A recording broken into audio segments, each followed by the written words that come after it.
Welcome to True Encounters with Marvin Allen and the Doug Pack.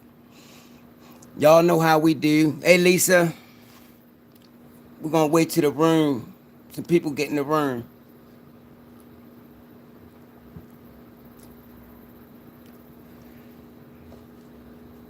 But how's everybody doing, though? For the one, don't forget to hit that like button, y'all. Let's run it up tonight. Hey, Lisa, when you get a chance, post it again and let them know that we live now.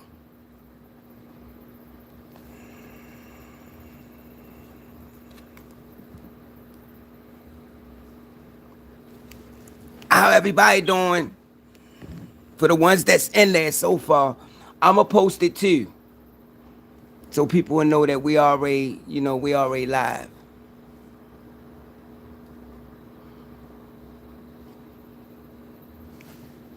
Somebody done left already. Hey, Lieutenant, but I'ma post it again.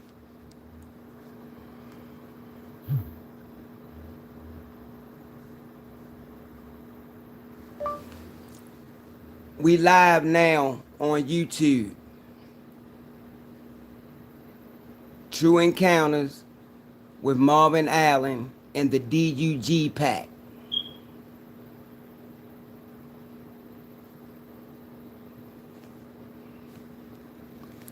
All right.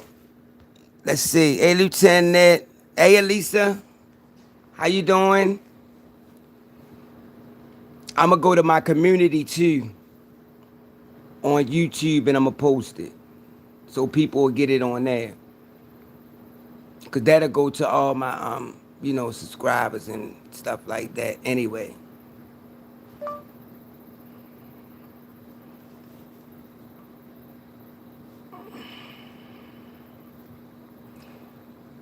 Yeah.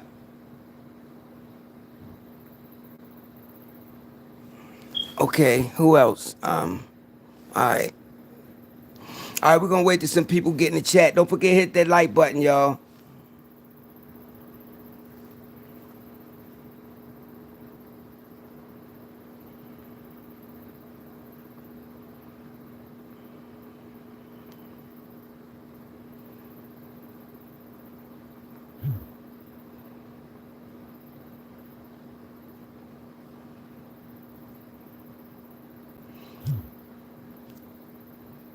Alright, I posted on my community on my YouTube. Hey, dude, post it on the page again. Hey, Doris Downs. How you doing, my friend? Hey, Claire. Don't forget to hit that like button, y'all.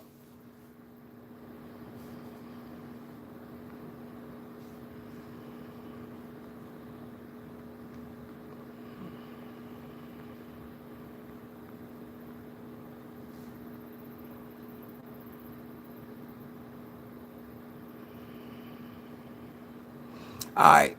I posted them in the community in my community, so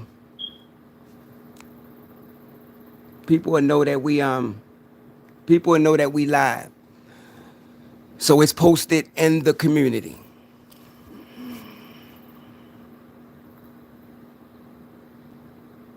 So they know we live.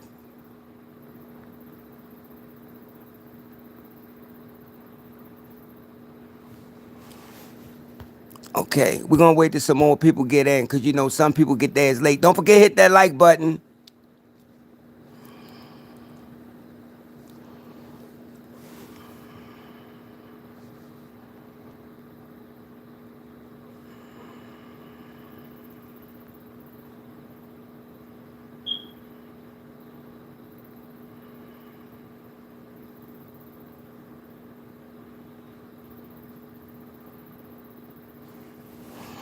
Okay, we're gonna wait till some more people.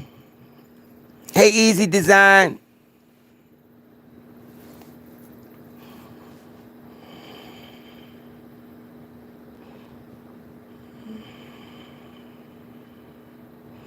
I know that's right.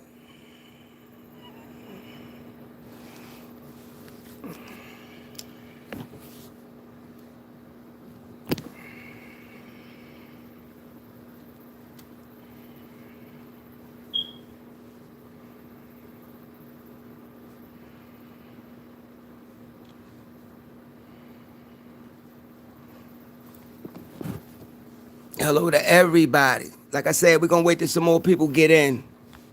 And then we're going to start. But that was a great show that we had when Vic was on. You know, I'm glad we changed the topic and talked about, Bigfoot.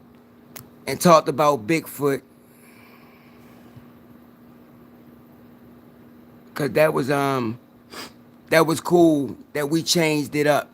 And we ain't talk about the same thing over and over again.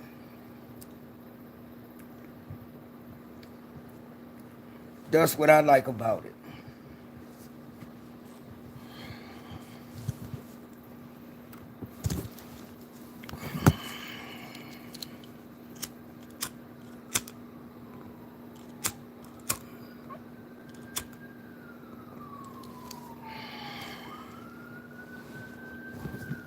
Okay.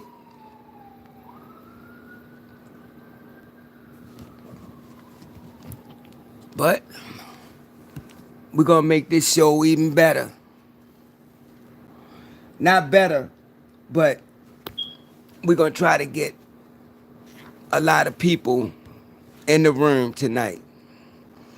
We just waiting for them to get in. People in here, but they just ain't commenting. Hit that like button, y'all. If you haven't hit the like button, hit the like button. Come on, we know y'all in the chat. Just hit the like button. And we know y'all just probably listening. But just hit the like button. Hey, Stimulus. AC Exploration.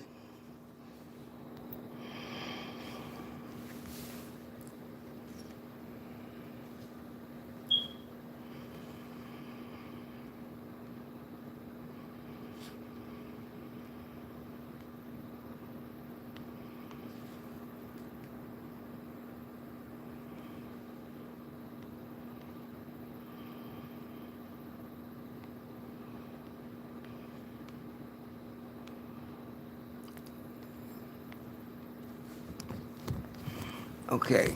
Who else in here? Yeah, we're gonna wait till some people get in here, then we're gonna start. Well, I know, he know when to call in anyway. So he know when to call in. So we're gonna wait till he call in on that time. But he know. Hey, hey, Cabin Fever.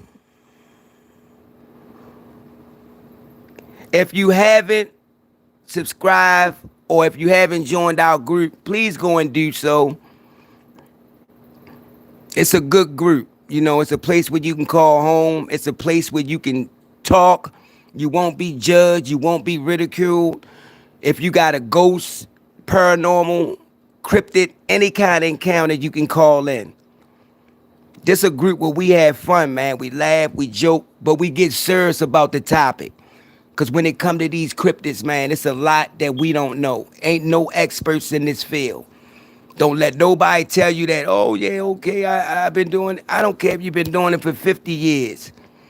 It's no experts. We don't really know what these things are. We can only assume. And that's what we do. We assume what these things are. That's the only thing we can do for now.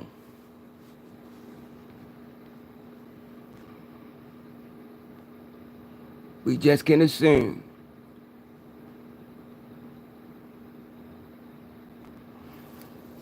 But I hope everybody week is going good. Hey, Christopher.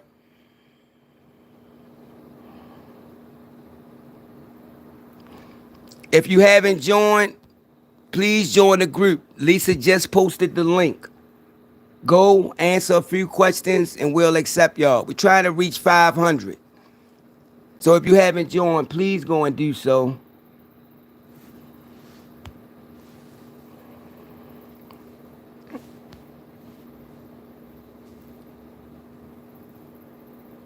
No experts, but quite a few will claim to be. You're absolutely right, Stimulus. Quite a few will claim they are experts, even though they've been sitting behind the desk for 30 years.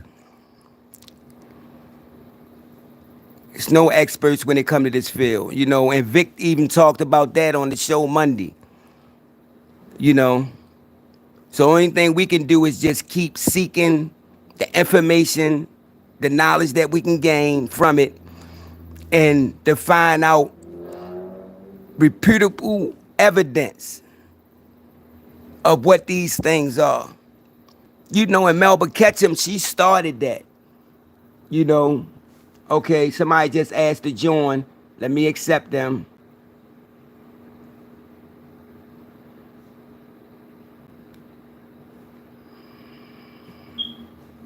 Somebody asked to join. So I need to accept them. Can we accept them now? Chris Levins.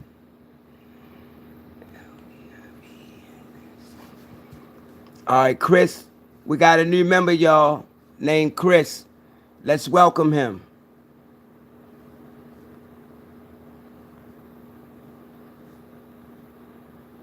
Let's welcome Chris Levins to the pack.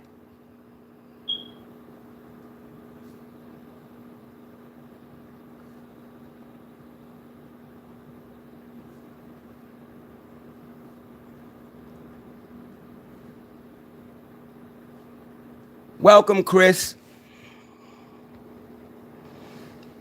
See, that's all it takes to answer a few questions. And he's a pack member. He part of the family now. A pack member for life. So for the ones that's on here that haven't joined yet, can y'all please go and join? We even talked about Goatman and what we thought that was, you know.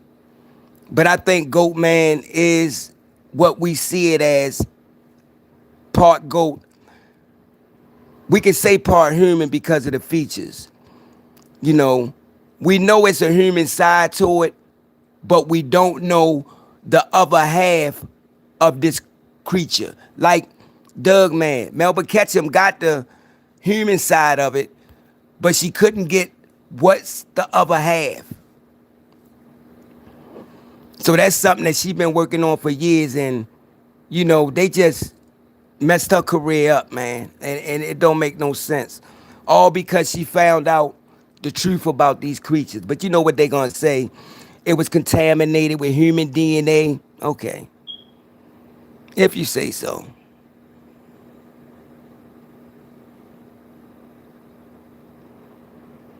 Okay, Chris, I got you. But see, that didn't take long. You're a pack member for life now. You part of the family.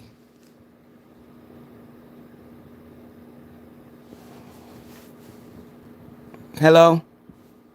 What's going on, my friend? Hey, man, it ain't too much. Wait a minute, I gotta turn this up.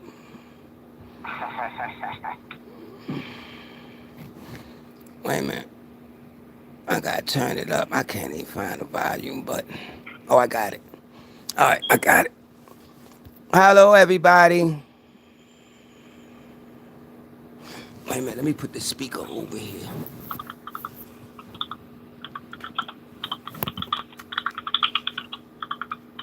Let me make sure they can hear you. Say something. Say something, Lieutenant. Lieutenant. I know I ain't cut him off. Hold on, y'all. Lieutenant. Lieutenant. Yes, sir. All right. Now I want you to say something so I can make sure that they hear you. Hey, if y'all can hear me, hit a 1. Press a 1. If y'all can hear Lieutenant, press a 1. Say it again. Y'all can hear me, press a 1. All right, waiting for him now. All right, they hitting it. All right, y'all. For the ones pressing the 1, hey, hit that like button for the ones that haven't pushed the like button. Please push that like button. I'm even pushing it. Come on, y'all. We got to get some likes up. Push that like button, y'all. 18 watching, only 8 likes. Come on. Right. Come on, y'all. Push You that want like button. But you know it'd be a lot of you people just listening and yep. not commenting. You don't have to comment. Just hit the like button. The like. Yep. You want me to tell these encounters? Y'all got to hit that like Hit button. the like button, y'all, so we can start. It's the only channel out there, man, where you can hear good encounters, you getting good information, you have fun, and you part of the conversation. Y'all part of this. Y'all family too. This y'all page too. I might have made it and created the page, but it's y'all page too, as much as it is mine. That's right. Hit that like button, y'all. So if y'all ready for Lieutenant to start, hit that 1.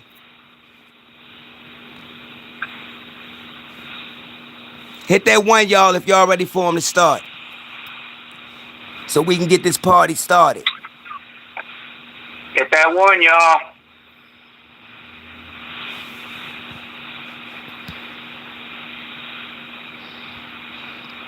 Hey, AC.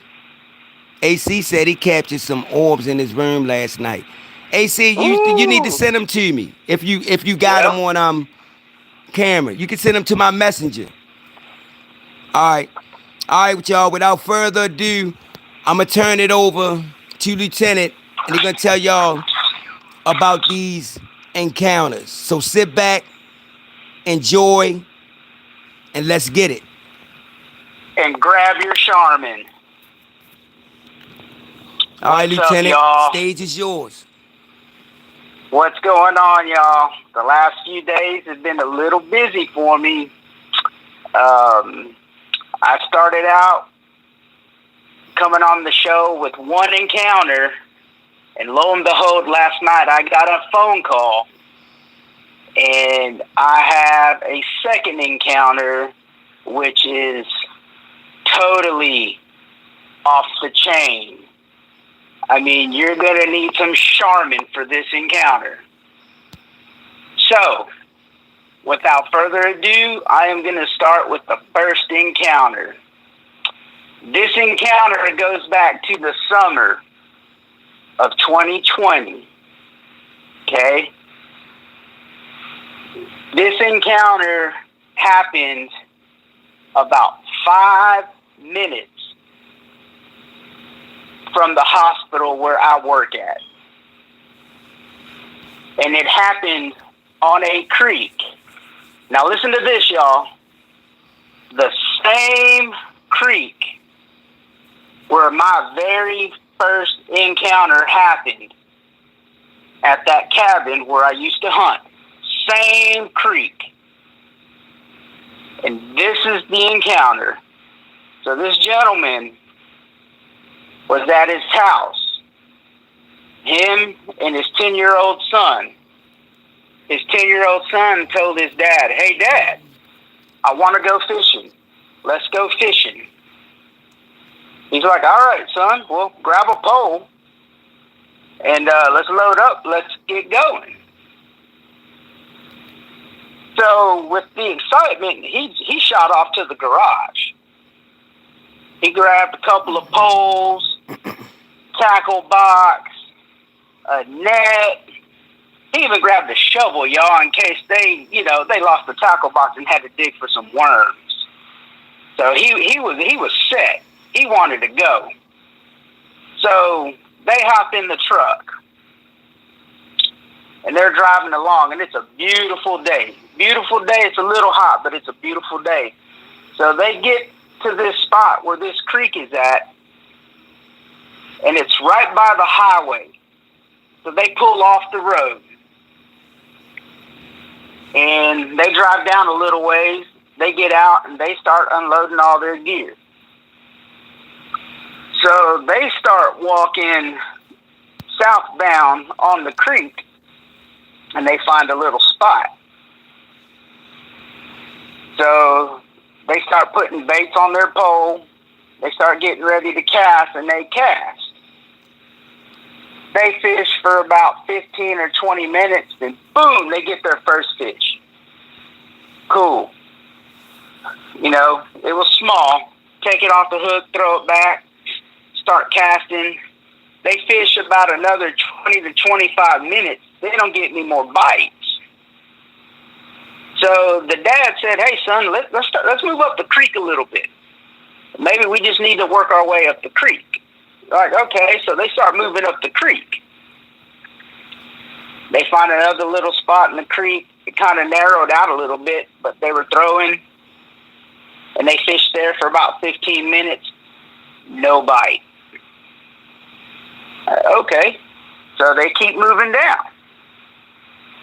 And as they're moving down, from what the dad had told me, when he told me his encounter, he could hear all kinds of wildlife. And so they find another little spot, probably about 30 yards down. They go to fishing again, and they notice the creek is starting to widen out a little bit. So they're fishing. He catches a fish. And as he's reeling this fish in, from behind him in the brush, he hears something rustling. Just rustling in the brush. He said it didn't sound big. He didn't think nothing of it. They keep going to fishing. And so they're sitting there fishing. They catch a couple more fish. And then they decide to move down a little further. So they start walking a little further.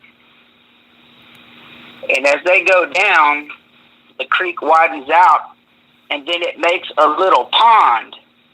There's like a real wide area in the creek. Makes a little pond with brush on both sides of this creek behind them. There's just enough for them to set their gear down and cast out to fish. Now they got brush all behind them, about chest high. So they stop at this spot, and the dad was like, "Man, this is going to be a good spot. It widened out. You know, we could throw a little further. We're going to catch some fish here." So bingo, they start catching fish.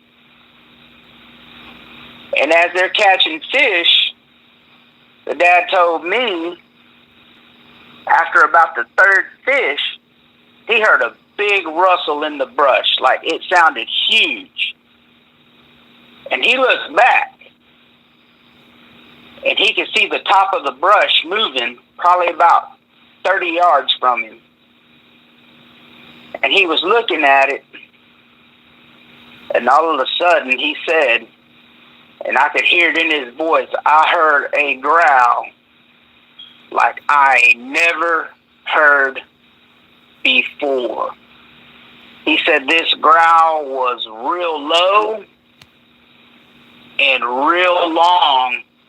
He said he felt a flutter in his chest. Now remember, he's got his son with him, so now he's thinking through his mind, what in the heck is in that brush? Because I ain't never heard nothing growl at me like that. It ain't no dog. It ain't going to be no coyote, no wolf, because it just sounded huge. What was that? So he gets a little closer to his son, and he decides to cast out a little bit. And in the back, he could still hear it rustling in that brush.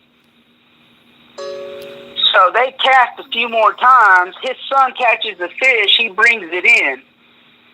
And when he brings it in, he gets it off the hook, and then again, this thing growls again. And this time, it was real loud. So loud that they grabbed their gear and they didn't hurry out. They ran out. They ran. He said fear struck him like he ain't never had it strike him before. He said he was scared. And when I talked to him, I could hear it in his voice and I could see it in his eyes. It shook him up. It shook him up. They got to the truck, and he asked his son, "Did you hear that? Did you hear that growl?" He go, "Yeah, Dad, I heard that growl. What was it? Was it a bear?" "No, son. Ain't no bears in Texas. That wasn't no bear. We ain't got bears around here." Whatever that was, it scared the hell out of me. And that's why we left. We're going to load up our gear and we are going home. So they loaded up and went home, and they never fished at that spot again. Now, mind you, y'all, this is the same creek where I had my first encounter. And as a crow flies, it's about 8 miles from where that cabin was. Different county, but 8 miles. Straight shot as a crow flies. And that was his encounter, y'all. Truly, truly terrifying for him. He says, you know, he still dreams about that some nights. And I told him, you know, I can understand what you're going through. I said, I know that's scary. And if you ever need to talk anymore, let me know. Because talking will make it better. That's what's up. Hey, Joanne, thanks for coming over. Anybody got any questions about that encounter he just shared? Y'all can ask any questions y'all want before we get into the next one. Y'all can fire away, y'all.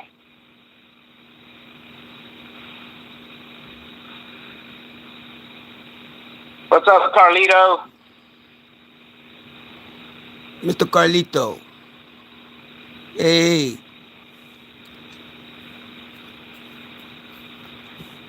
I want to did they see it at any time? No, they never seen it. They only heard it. How old was the son? They only heard it. Claire want to know how old was the son? The son was 10 years old. He was 10 years old. He heard the second growl, but he didn't think nothing of it. He had his mind concentrating on fishing, but he said he heard it. Lisa Lieutenant said, did he have a shaman moment? Hi, Lisa DeFrucia. Oh, I can tell you, he probably had one before and after. He probably needed a case of shaman to clean himself up the way he talked about it. Well, AC Explanation said, were there any lights flashing before the encounter, such as orbs? No, not that he told. He said it was during the day. This was during the middle of the day.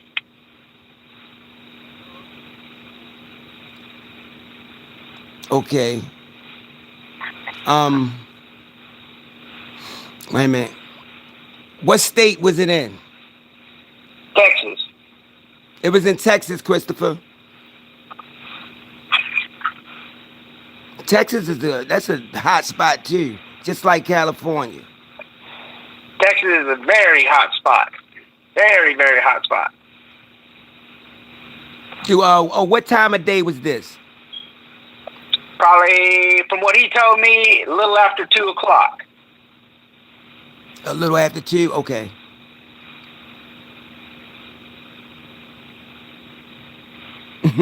Lisa A said Doug Man was out for lunch. Okay, Lisa Claire want to know, has there been any missing 411 people that went missing there? Is it near a national park? Are you near a national park, Texas? Like the Great Smoky Mountains, Yosemite?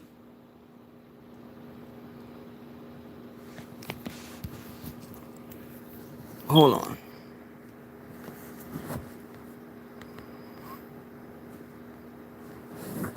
All right, you ready? Yeah.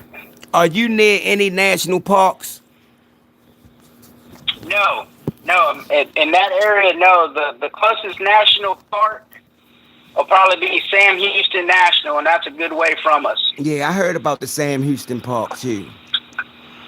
I know. That was that was his mistake. He back. Okay, Say again? Any missing 411 in your area? No, I don't think so, Claire. I've never heard of any missing 411 in the area. um Cabin Fever want to know, was this encounter the same time of year as yours? Yep. Same time of year. Yes, Cabin Fever, it was. Yeah. Within a few months. Yep.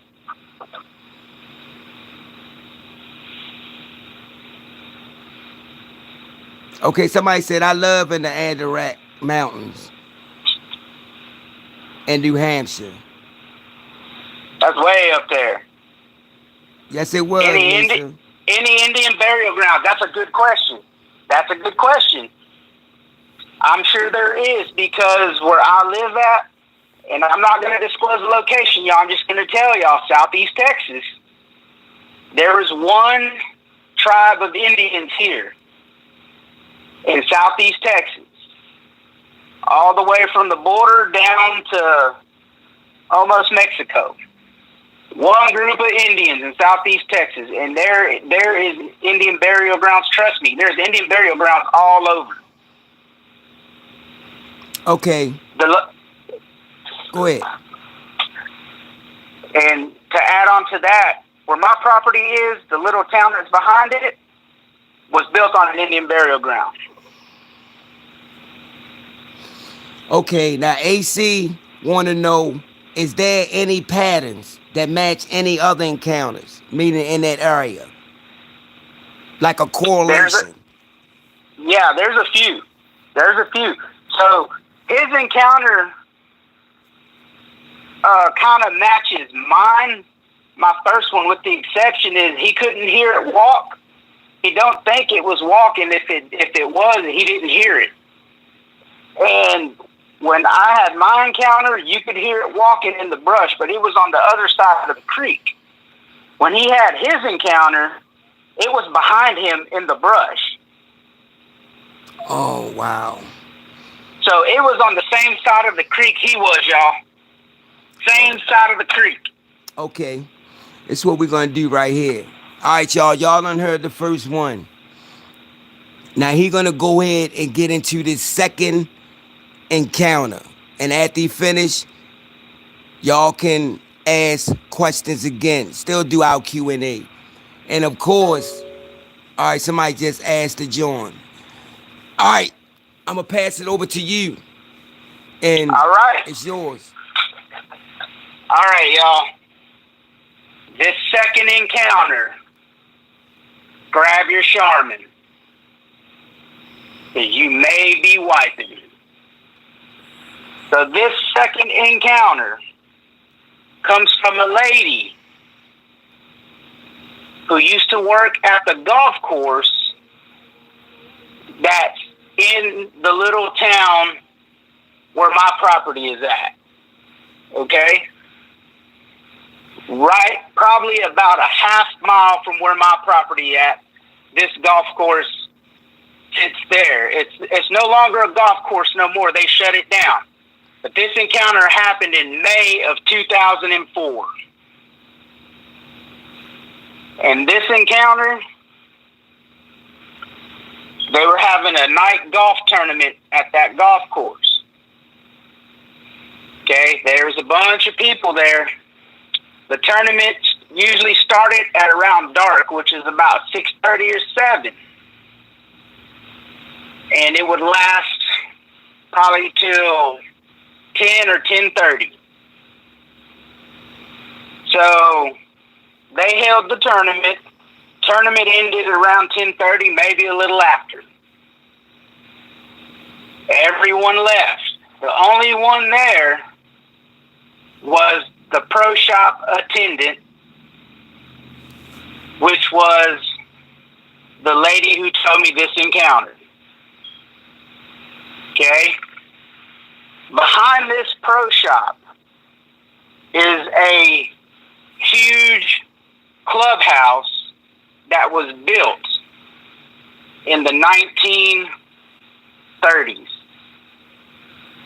And it was built for the old sulfur plant that's near my property. They used to hold functions there. Okay?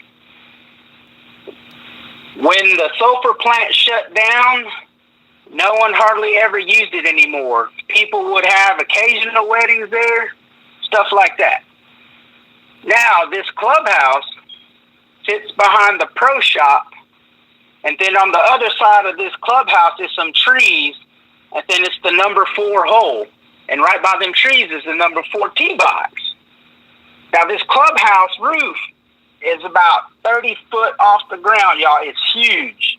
It's huge.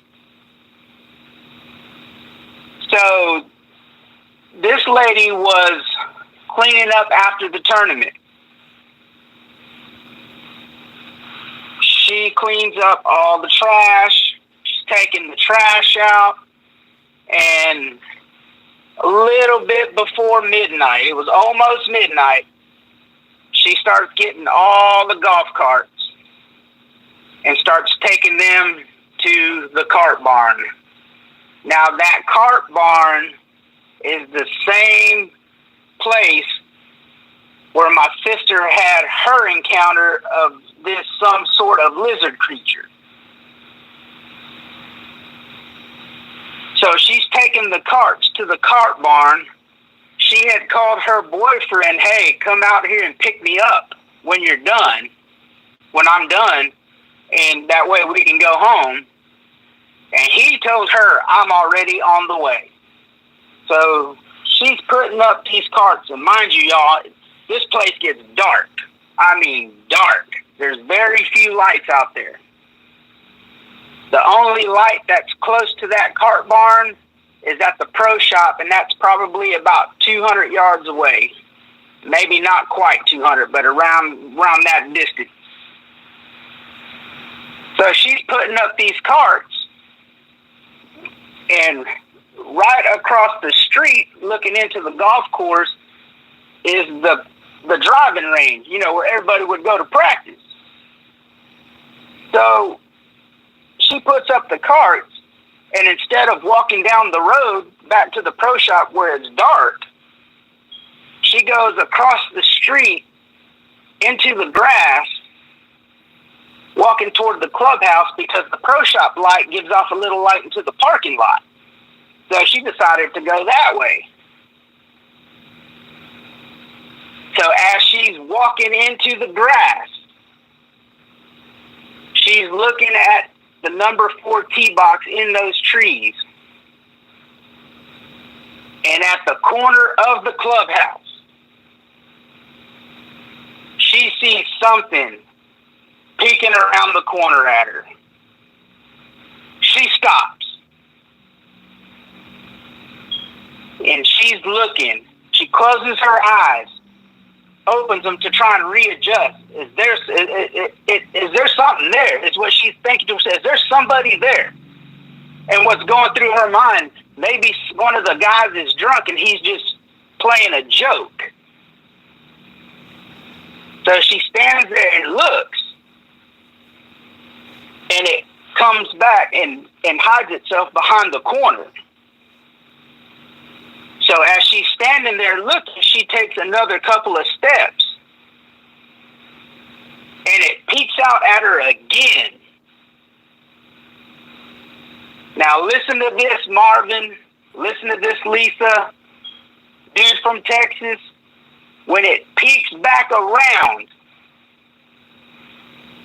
it puts its hand around the corner, and she sees a hairy hand. A hairy hand, y'all. At this point, she starts feeling fear come across her body because she don't know what this is. So she stood there, and it's staring at her, and it's not moving. And when she told me this, I didn't know what to think of this next part, because she said whatever came over her told her to just throw her hands up and take a few steps and go, ah, to try and scare it. So she did that. And when she did that, y'all, she said she witnessed something that still messes her up to this day. She said after she yelled at it, this thing come out from the corner and jumped straight up into a tree. And she said you could see the top of the tree swaying. And she said when this thing stopped moving, it looked at her and she seen these big red eyes looking straight through her. Now, when she seen that, she was completely overcome with fear. She said she did not feel right. She did not feel safe. So she bolted to the pro shop. And when she bolted to the pro shop, she got in there, locked the door, and turned on the light and was looking out. But she told me when I turned on the light, I couldn't see nothing because you know how the light, you turn on the light after being in the dark, it just blinds you. So she gets on her phone, calls her boyfriend, babe, you need to hurry up and get here. There's something out here. He told her, well, I'm coming around the curve by number 4 green. I'll be there in just a second. So she sees him out the pro shop window looking down the driving range, and she sees a vehicle. Here comes this vehicle. Here comes this truck.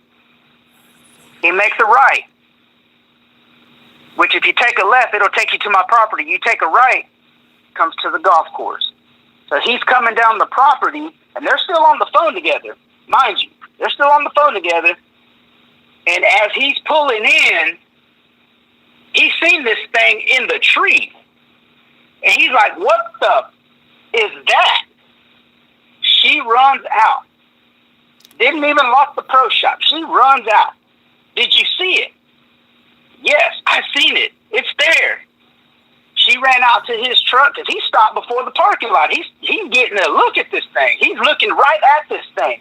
And it's huge and hairy and broad. As they look at this thing in the tree, then they said it did something unthinkable. From this tree, it jumped from the tree onto the roof of that clubhouse. And they said they could hear it thump, thump, thump, thump, thump, thump, running across the roof of that clubhouse. And then they said it ducked down and they couldn't see it. They hop in that vehicle. They take off. They left the pro shop unlocked. At that point, they didn't care. They left. And at that point, that lady said when she would go back and work at the golf course and have to close up in the evening time, she always felt scared that she was going to see this thing again. And not long after that, she parted ways with the golf course and didn't work there anymore. But she says till this day, this encounter still haunts her. And what she's seen, says she ain't never seen anything like that in her life. She can still see those big red eyes. She said this thing was hairy. I asked her about how tall was it? How tall do you think it was? She said it had to be every bit of 7 foot. Wow. So the next day, she went into work because she had to work in the morning. So, of course, she was scared. The next day, one of the guys who does maintenance on the golf course was out there and came and talked to her and said, that there was a big old branch that fell from that same tree. And he said this tree was right there by the clubhouse. This branch, it was huge. It had to be anywhere from, 10 inches to a foot in diameter. It was a huge branch. And that it just fell. You could tell it was broke. It fell. And she said when she heard that, the hair on her neck stood up. And she said from then on, she kind of had an idea what she seen. Wow. And it still haunts her to this day. I'm sure it do. And that was her encounter, y'all. It was epic, because she seen this creature.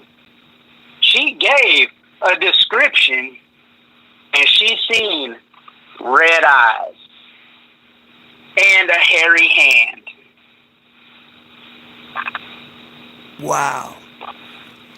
But I'm gonna let them ask the questions on the Q&A again from this. You're gonna have to read them, Lieutenant. Okay. I'm gonna go use the right. I'm gonna go use the bathroom real quick. Okay. I got a shaman moment. There you go. Oh man. And you can go ahead and thanks, Carlito. Answer some questions. I told you, dude. I told you it was going to be epic. Lisa, Anybody you're right. I told y'all. For Lieutenant, please answer them. I'll be right back.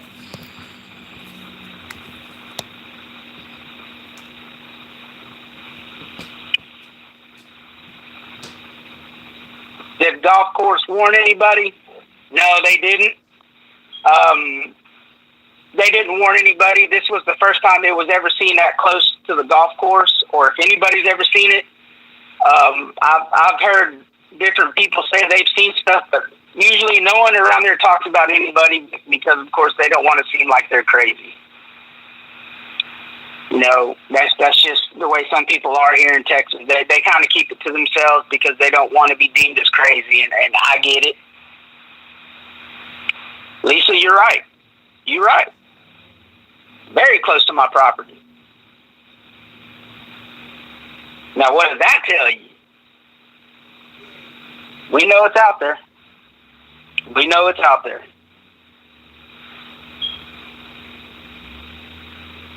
What's up, Nug?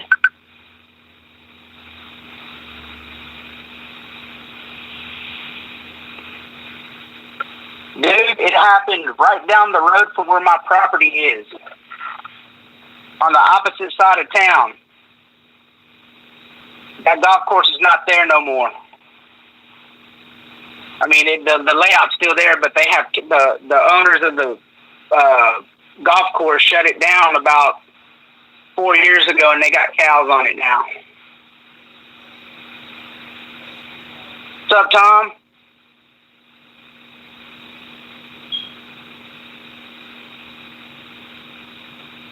Yeah, you're right, Lisa. We all need to get together and have a barbecue out there. Do a little night investigation. What is my ranking? I am a paramedic for the hospital district.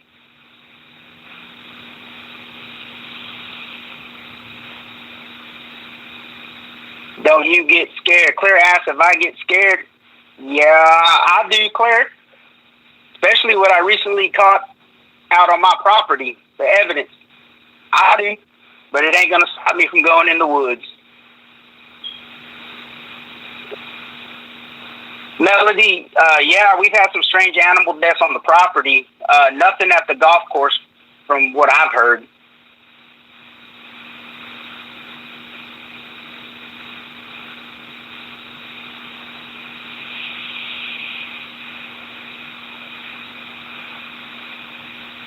Have I seen them? No, Nuke, I haven't had a personal encounter. I've heard them lots of times, but I've never seen it. The closest I've got to seeing it is the evidence I captured a couple of weeks ago. And that'll be for another day.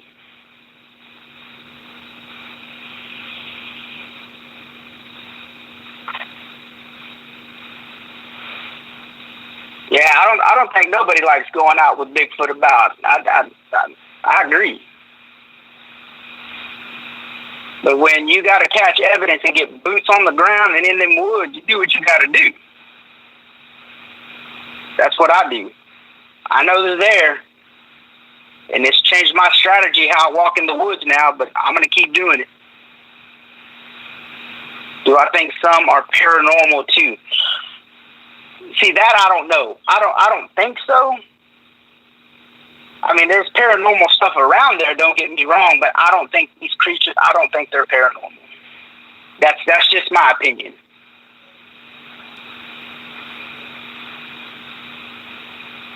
Oh, wow, paramedic team got flanked. Got flanked where? Lisa D, where'd they get flanked at? In the woods? At a house?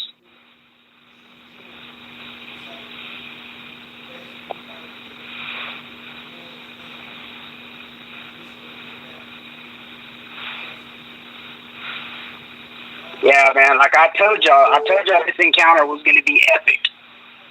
Epic. And I'm glad this person reached out, because that's just another encounter that I got. And hopefully that domino effect will kick in and more people start opening up.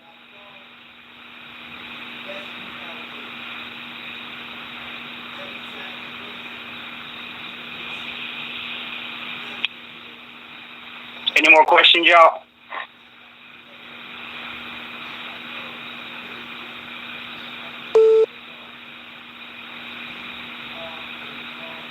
And this encounter had me sweating.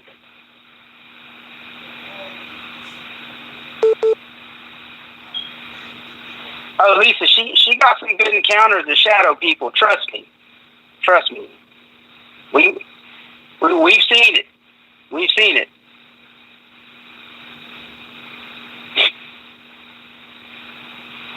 Tom, what did they sound like? She never heard a noise from that encounter. Now I've heard noises. I've gotten tree knocks. I've gotten whooped at, both during the day and at night. I've heard growls. I've heard it. Trust me, I've heard it once to where it screamed at us, and I felt it in my chest.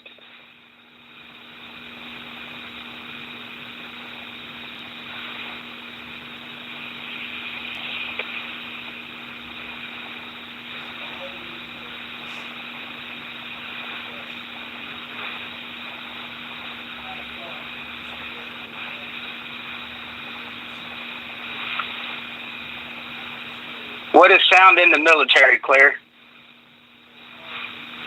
Is that like a show, a movie, a documentary?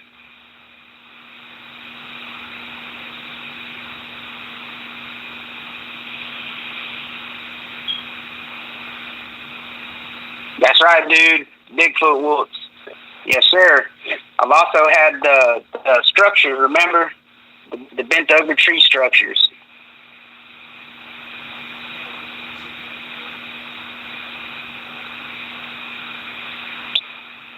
Melody, it could have been. It could have been. I know hogs, though, if you invade on their space, especially with the big alpha boar and the piglets, they'll charge at you.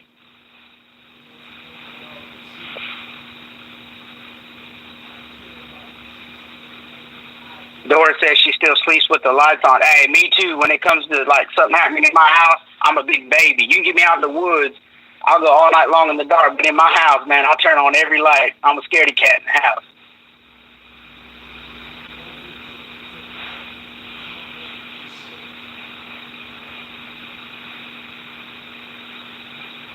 That's right, Marv. Keep on doing you, man. You the best. Please let them know to come and join True Encounters with Marvin Allen in the Doug Pack. That's right. this is a place that you can call home. A place where you don't have to worry about being talked about or ridiculed. Carlito, she didn't mention anything of a bad smell. Now, I've had bad smells in the woods when I've gotten some evidence, but it smells of something like rotten.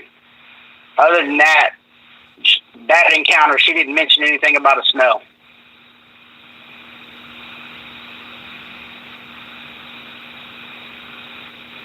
Y'all hit that like button, y'all. Hit that like button. Hit that y'all. like button. That's what we talking Hit that about, like though. button. It's pretty good. It's going. The numbers going It's going now. on the ones that's watching. That's what we like. That's what we want to see. Best group out there.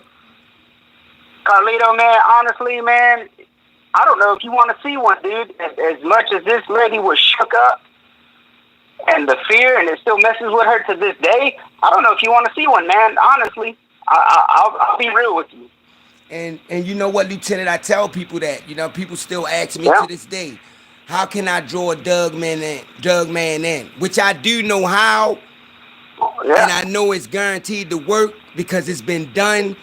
But I will never give a person that information because it was shared with me. And they asked me, they asked me, Marvin, please do not tell anyone about this. So I will feel bad if I was to leak this information and they go out there and do it and something happened to them. That shit would stay on my conscience. And that would do something to me. It really would. You don't want that on your conscience, man. You don't. That's the worst thing to happen to somebody. That's why I tell people, man, you don't want to see this thing, man. You don't. You might see it though, but you don't want to see this thing, man. Just imagine how you look at these movies on TV. Just imagine that. That's what you're looking at, and you don't know if it's going to turn out the way you want it to. These creatures know when you good. These creatures know when you bad. They know when you got bad intentions, like you trying to hurt them. The only thing that they are doing is protecting theirs. When people say, man, this thing out here on my property, and that's their home. You may own the property, but that's their woods. That's their domain. That's their house. That's their house. We might own the property and we might have bought it and everything, but that's their home, man. And people don't look at it like that. Yeah, you got to look at it from their point of view also. Even though you think these things as animals or creatures, that's their home. That's why I say their home. These creatures are so intelligent.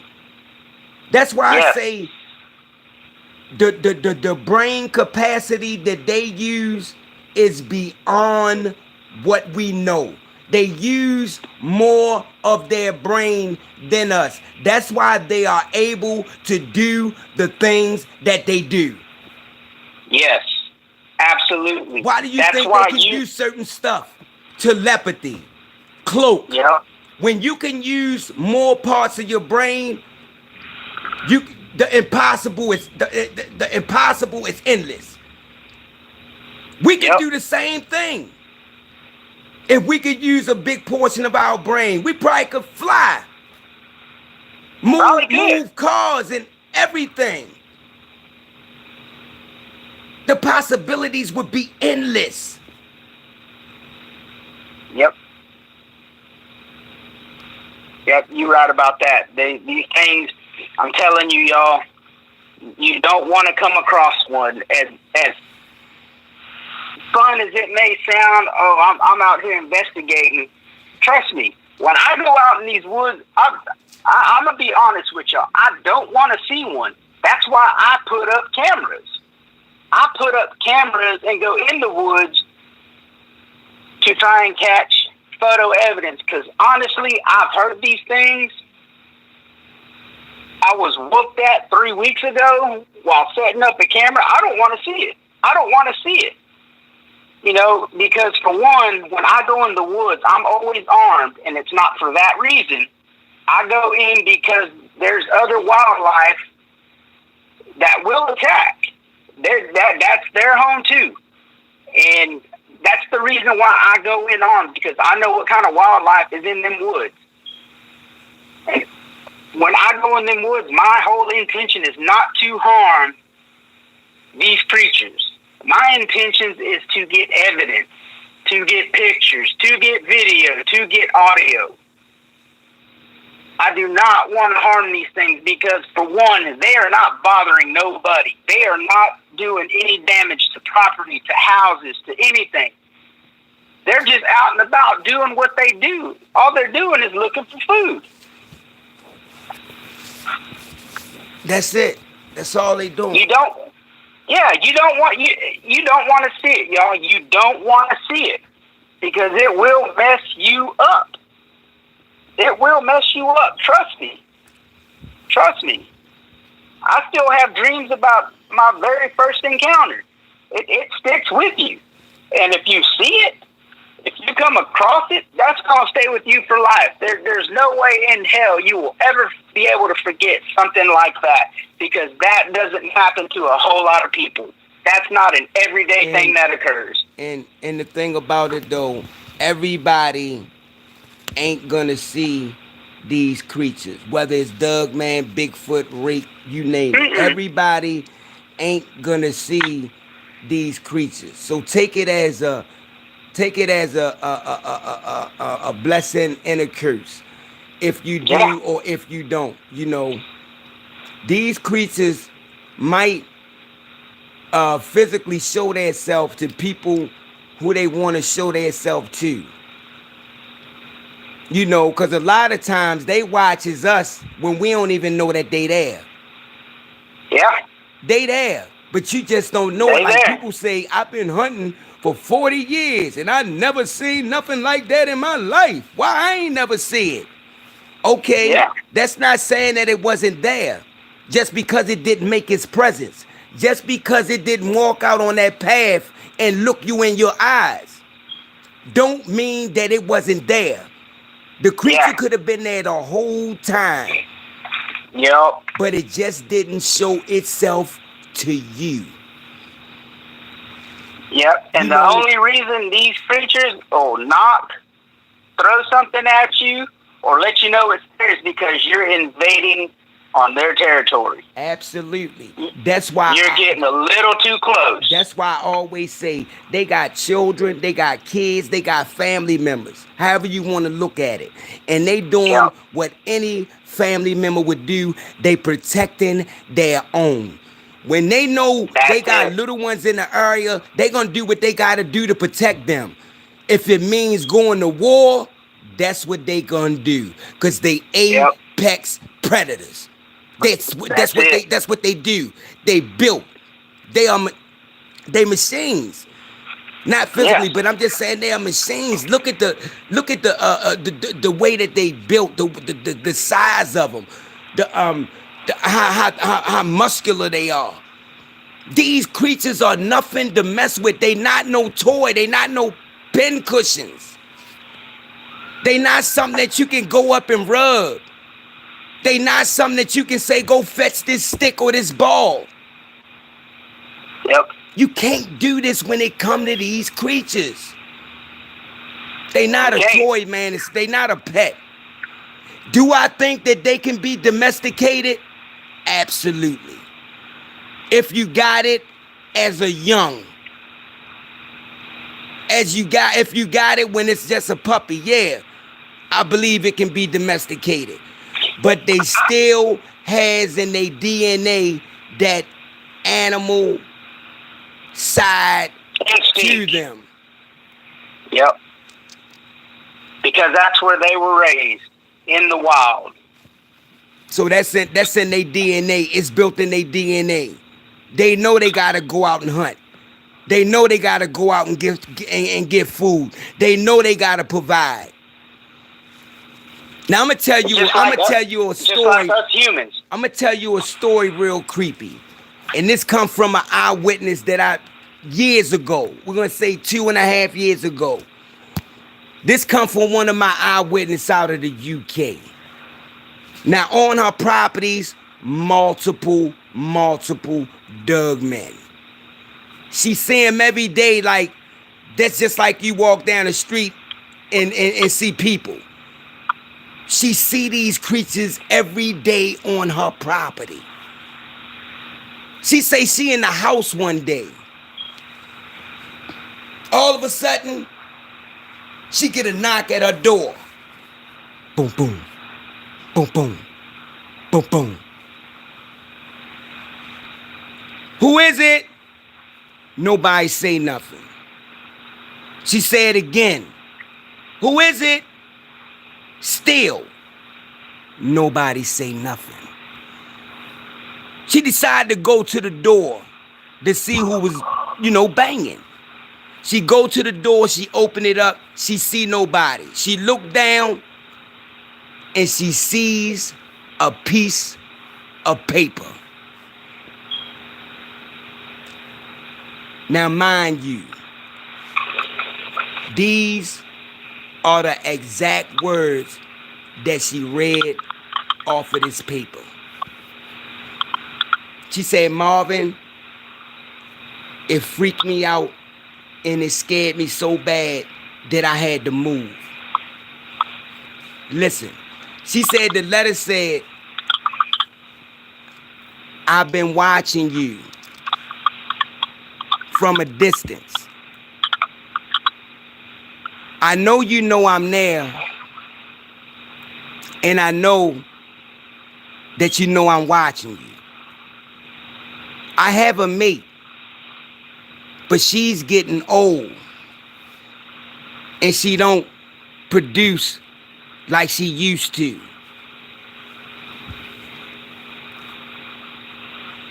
I want you to be my mate. Now, listen, this is the crazy part. She get a letter, and she say this letter is from this cryptid, this alpha male, which she said she went out there to measure one day where he was standing at. And when she measured it, the height is just ridiculous. She said this thing stood 14 feet, standing up bipedal. She say she get this letter and she reading it. She said in this letter, this thing is saying that it wants to mate with her. And it's telling her, it don't matter where you go, because I'll find you. I don't want to hurt you. I just want you part of my pack. I want to mate with you. She say this letter freaked her out so bad.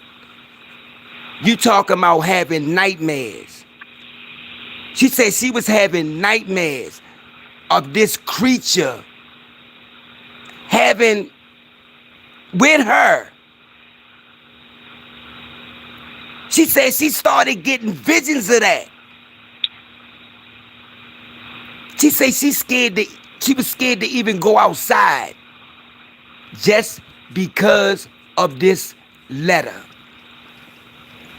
And she kept asking me over and over, well, what do you think, Marvin?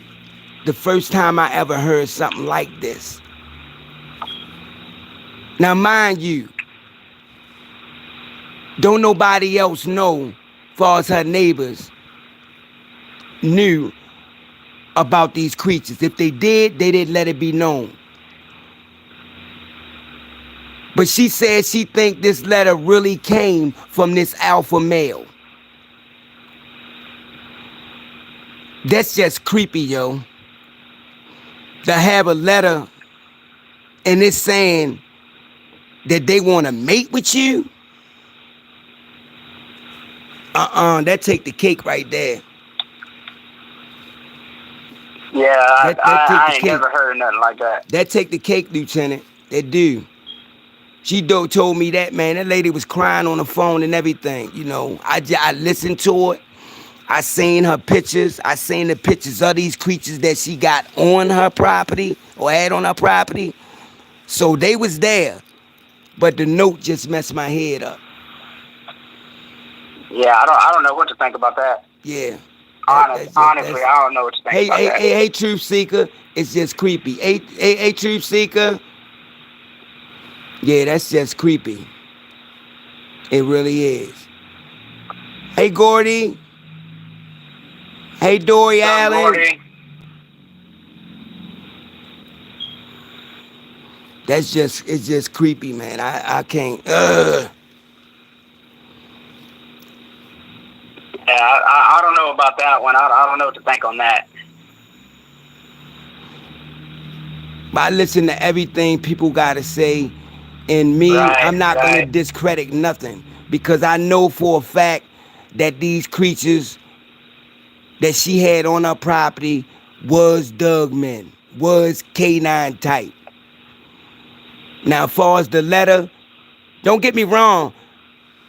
The second time I heard that, I just recently heard of another eyewitness who said the same exact thing. That she had got a letter from one of these creatures. But I'm not going to say what this creature can do and what it can't do. I don't know. You never know. That's one thing I can say. We don't know everything about them. We really don't. That's like Bigfoot can talk. You know? Yeah. Bigfoot can talk. Bigfoot can talk. They can speak. That's why I say you can never stop saying, stop. That's why I tell people, stop keep saying the impossible and start believing in the possible. Because there's a lot of things out there that's possible. Yep, it's just like there's in Cherokee legend, there's a Bigfoot called the Raven Mock. Okay, I brought this up to you before. They say this Bigfoot can mimic the voice of a human to the T, word for word. Now this is Cherokee legend. You know them Cherokee are pretty serious. Oh yeah, you know, already. Yeah, I know. Yeah. Whether they do it around certain people, but they do speak. They do speak. Hey, yep. Nancy. Hey, Southern guy. Hey, Black saying. Look what Dory put. They may be shapeshifters. That could be a possibility. That could be a possibility. That could be a possibility. That's why I say, man, there's so much out there, man, that we don't know, man. Yep. Them shapeshifters are nothing to play with, y'all.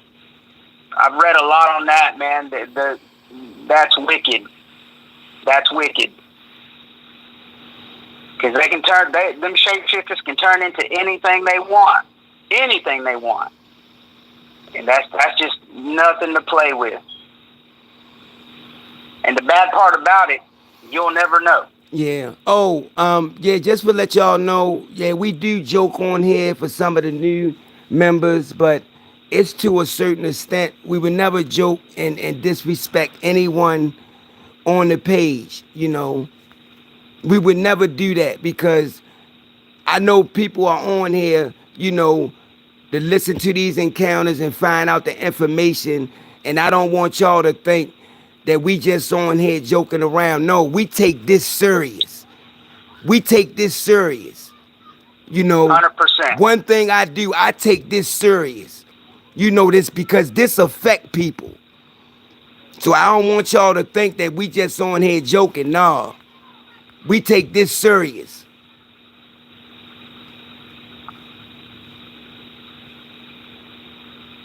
Yeah, St. Columbus was depicted as a Doug head, man. You absolutely right, Claire.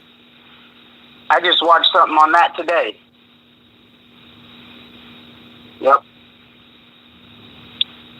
Hold up, Lisa. I didn't know. You said you didn't get no response. What was your question? I apologize. I didn't know you asked the question, but can you say can you please repeat what you said? I don't want you to leave. Lisa, can you repeat your question because I didn't hear it. You said you didn't get no response. I don't want her to think that, man. I don't want her to Yeah, think we no. just ignored her question. I know she she asked the Lisa DeFrucia, can you repeat your question again, please? Because I don't want you to think that we ignored it. Don't leave. Just repeat your question so we can answer it, please. Don't just leave. Hey, Stephanie, I don't want her to think that, we was on here joking and playing and didn't acknowledge her question because I would never do that. No, not at all. I mean, there's sometimes, y'all, where we get heavy into the conversation, and you may have to post your question a couple of times. We're not going to ignore it. We will get to your question, but just sometimes when the conversation gets real deep, No, you may have to no, it post was it more than deleted. once. It was deleted by a dude from Texas. Hey, dude, what was wrong with the question? Lisa, can you repeat what you said? DeFrucia. What's up, Mud Cricket? Hey, Mud Cricket. Black Scion, what's up, man? Lisa DeFrucia, can you Black, please repeat your question? thanks for you and Mud Cricket coming on out. I know, Tom. She just said that the letter, you know. Oh, and she said that he said his name was Beelzebub. Something she said in the letter.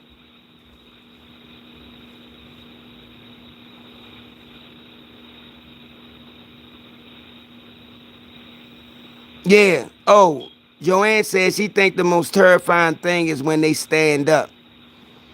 You're absolutely right because once they start Yeah, standing up, you gotta look up and tilt your head back. yep. And grab the Charmin. Yep. That's why I say, y'all, just from that comment right there, the most terrorizing thing is when they stand up. You don't want to see these things. You don't want to see them. No, dude. I was just asking. I know you deleted her message. I was just wondering what was the message because she was saying that like we was just like we was ignoring her question or something. I didn't want her to think that way. That's all. I asked her to repeat it. I didn't want her to lead a group or lead a chat. That's why I said, "Can you repeat it, please?" But I don't know. She might have left. But if she didn't, you get a chance. Please just repeat it.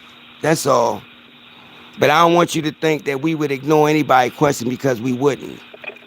No, not at all. Not at all. Let me ask y'all this. When it come to Men in Black, right? Do y'all think that they are some kind of aliens, maybe some kind of reptilians that's in a human form?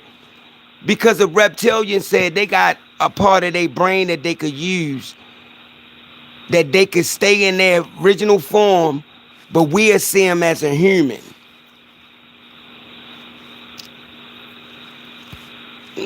I don't know how true it is, but I don't know about all that. I mean, I know I've heard of these Men in Black coming in black Suburbans that look like government Suburbans. yeah, And, I definitely know that. Yeah, they definitely coming yeah, in.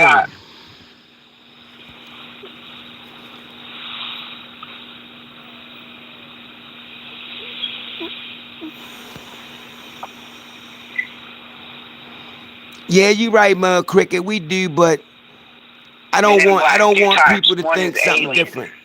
Huh? Men in Black, two types.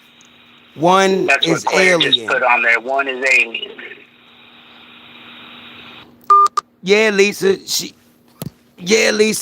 She right. We do joke and play. He hung up on himself again. We do joke and play. We do joke and wait a minute.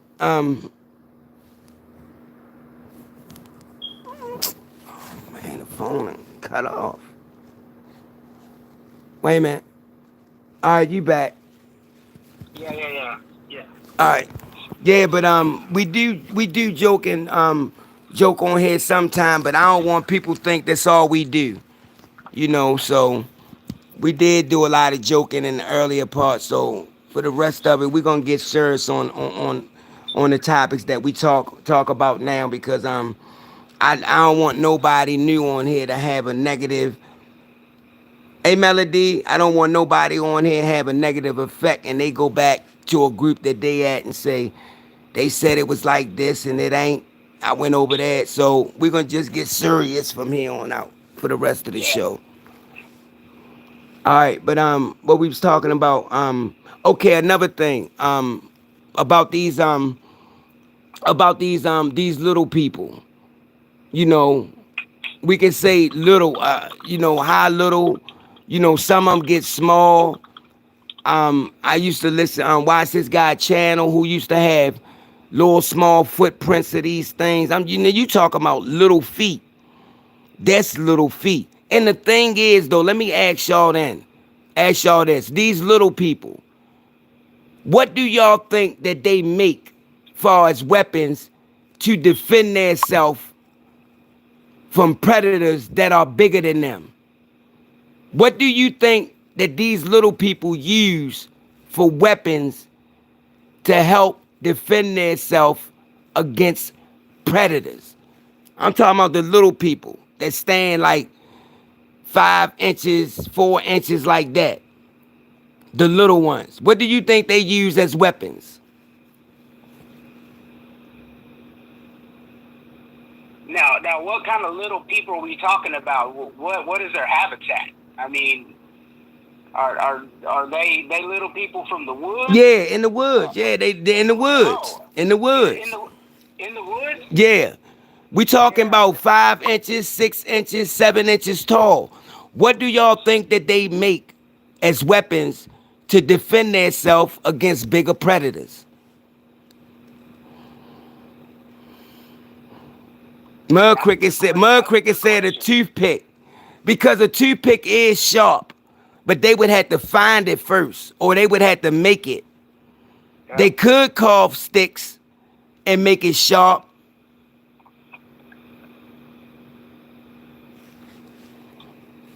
I mean, there's always that possibility. But who's to say these little people, if they come across a predator, that they don't use their size to their advantage and hide? Maybe they have a good camouflaging capability. Don't know. You right.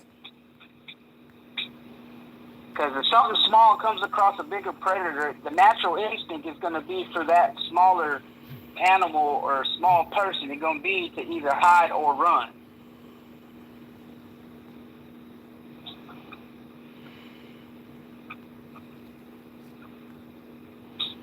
You right.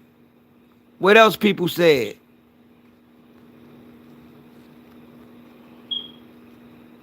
They say anything else? What they think? What would they use to defend themselves?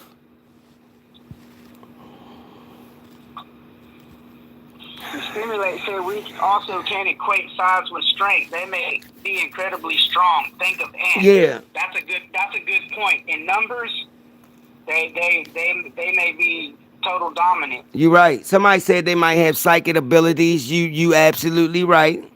Right? Listen to this. Melody put on there anything, maybe herbs and hiding. Absolutely, because That's a good point. somebody said they seen one crossing the road one day and it had leaves. It's like it was wearing clothes of leaves.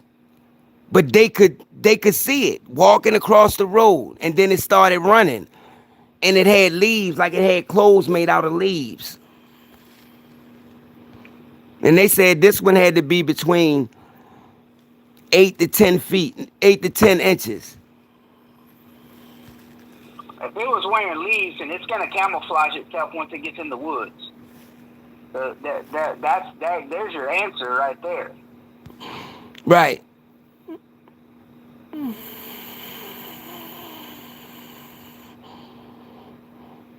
That's a good theory, Tom. He said poison tip blow darts.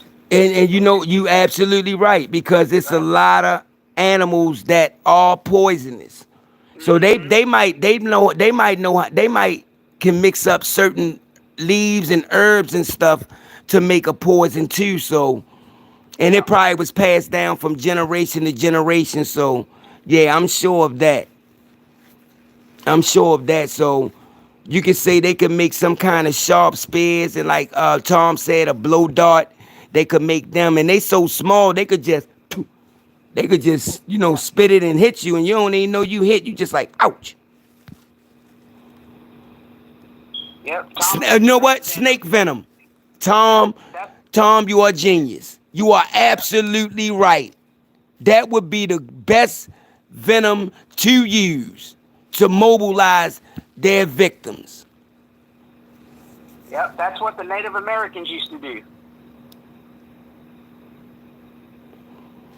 And Black Swan said they could have technology that we don't have. You absolutely right.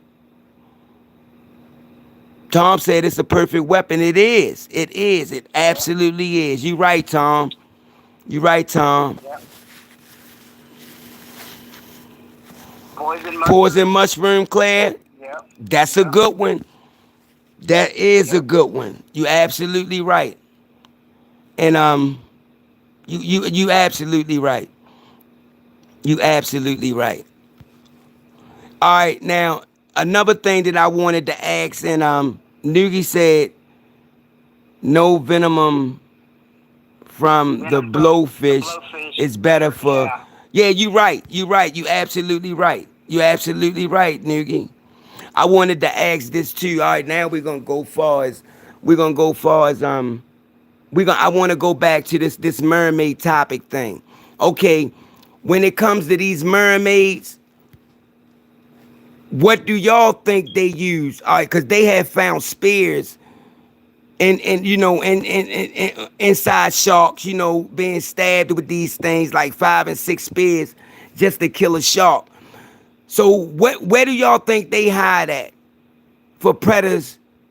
I mean, so they can elude predators. Do you think they probably live in caves deep down?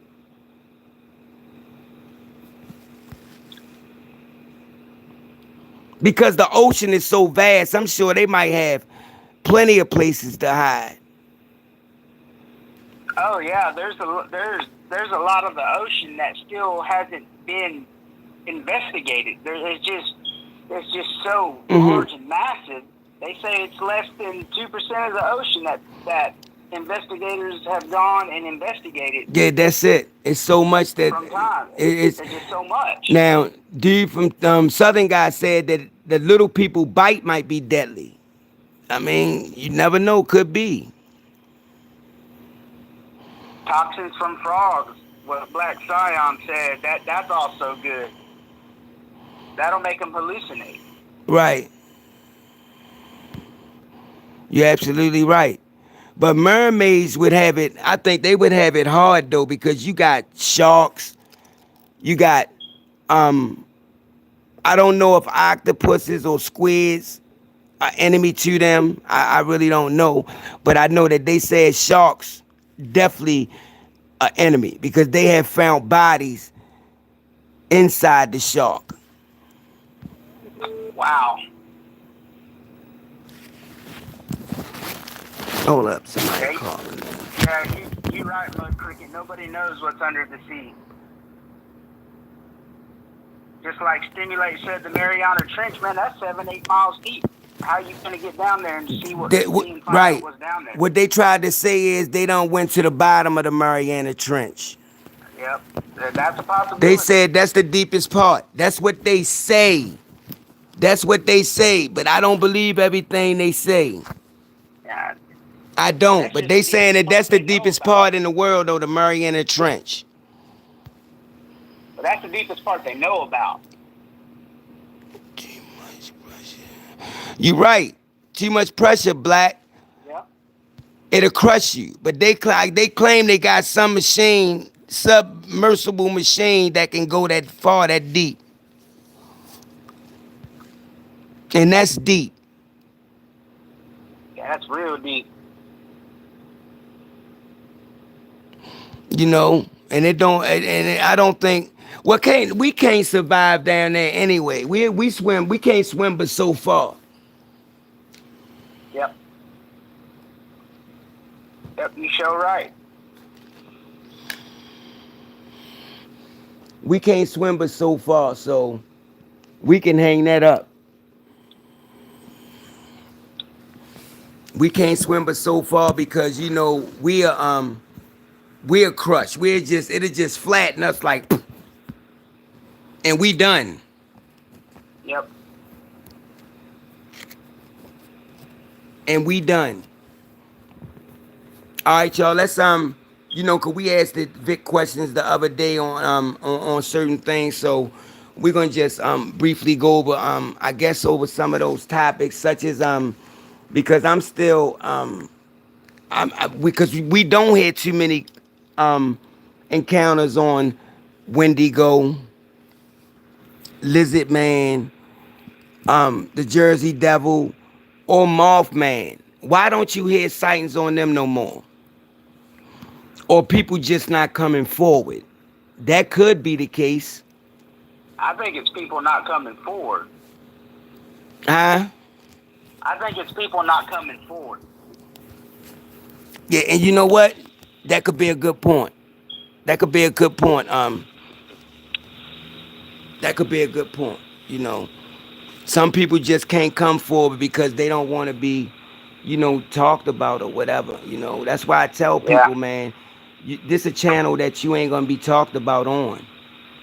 No. You know, Absolutely not. this is home. This is home. You know, we family here. You can always talk.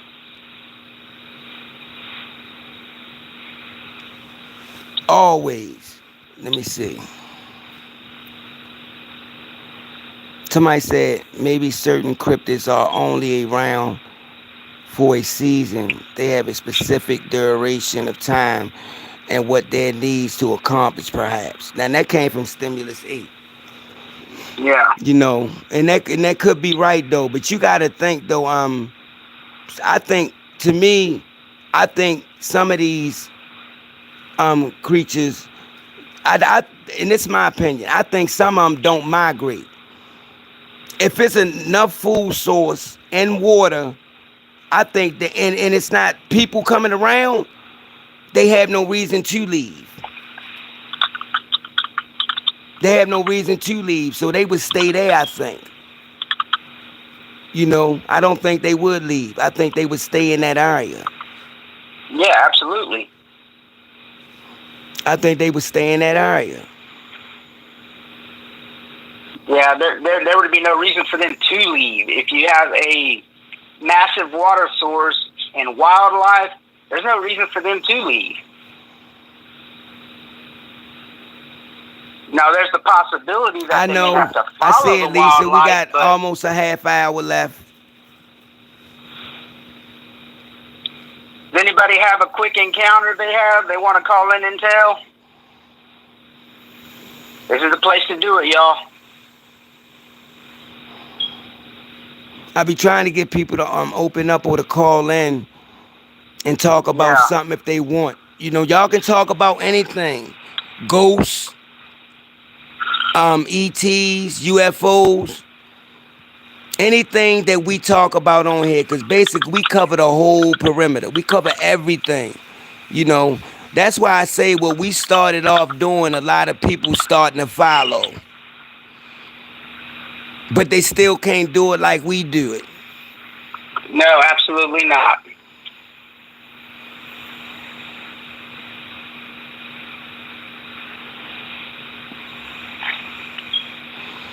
Now Joanne said that she didn't have to go far on her encounter. It happened in her backyard.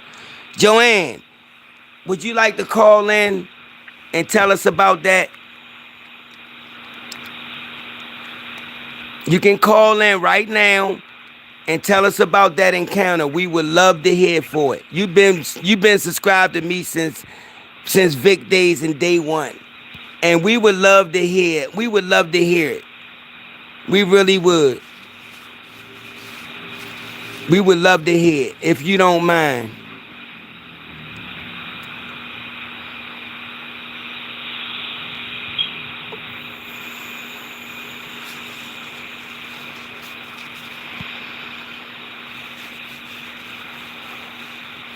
Oh, Mr. dude, put black-eyed kids. I've heard stories on those. Oh yeah, the black eye kids. See that we've been trying Yeah. to research that too. So what we need to do though, you know, me and the moderators, we need to try to find out some information on them. I think if we all research it and combine our little bit of information, we'll find out, something on them. Like I Oh, told y'all, absolutely. they have took one in the custody that day, and this thing didn't have no prints. They didn't know no date of birth, nothing. They ain't have nothing on this kid, and the eyes was just purdy black when they took took their mug shot. It was a girl, so they had to take her to protective custody, in foster care. But on their way there to take her, they found the two dead cops in their car. Wow. What's up, King? Welcome to the pack. Glad you could be here, man. Absolutely. There go Noogie with the possum man again.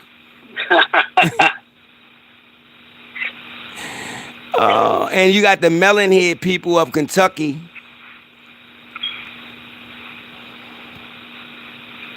Joanne. She must have didn't want to tell. Hey, Lisa. Hey, no, Elisa. Elisa said she have had some crazy encounters, but she gonna need more than 30 minutes. Elisa, you can have more than 30 minutes. That's my sister right there, Marv. Oh, it is? That's my sister. That's my little sister. Man, she can call in. I don't have no problem. If she want to call in and tell it, let's do it. Hold on, I gotta send her the new number. Absolutely. Let me text it to her real quick. Okay, that's what's up. We got one, Lise. Lieutenant sister gonna come on and tell hers. Hey, Richard, you late?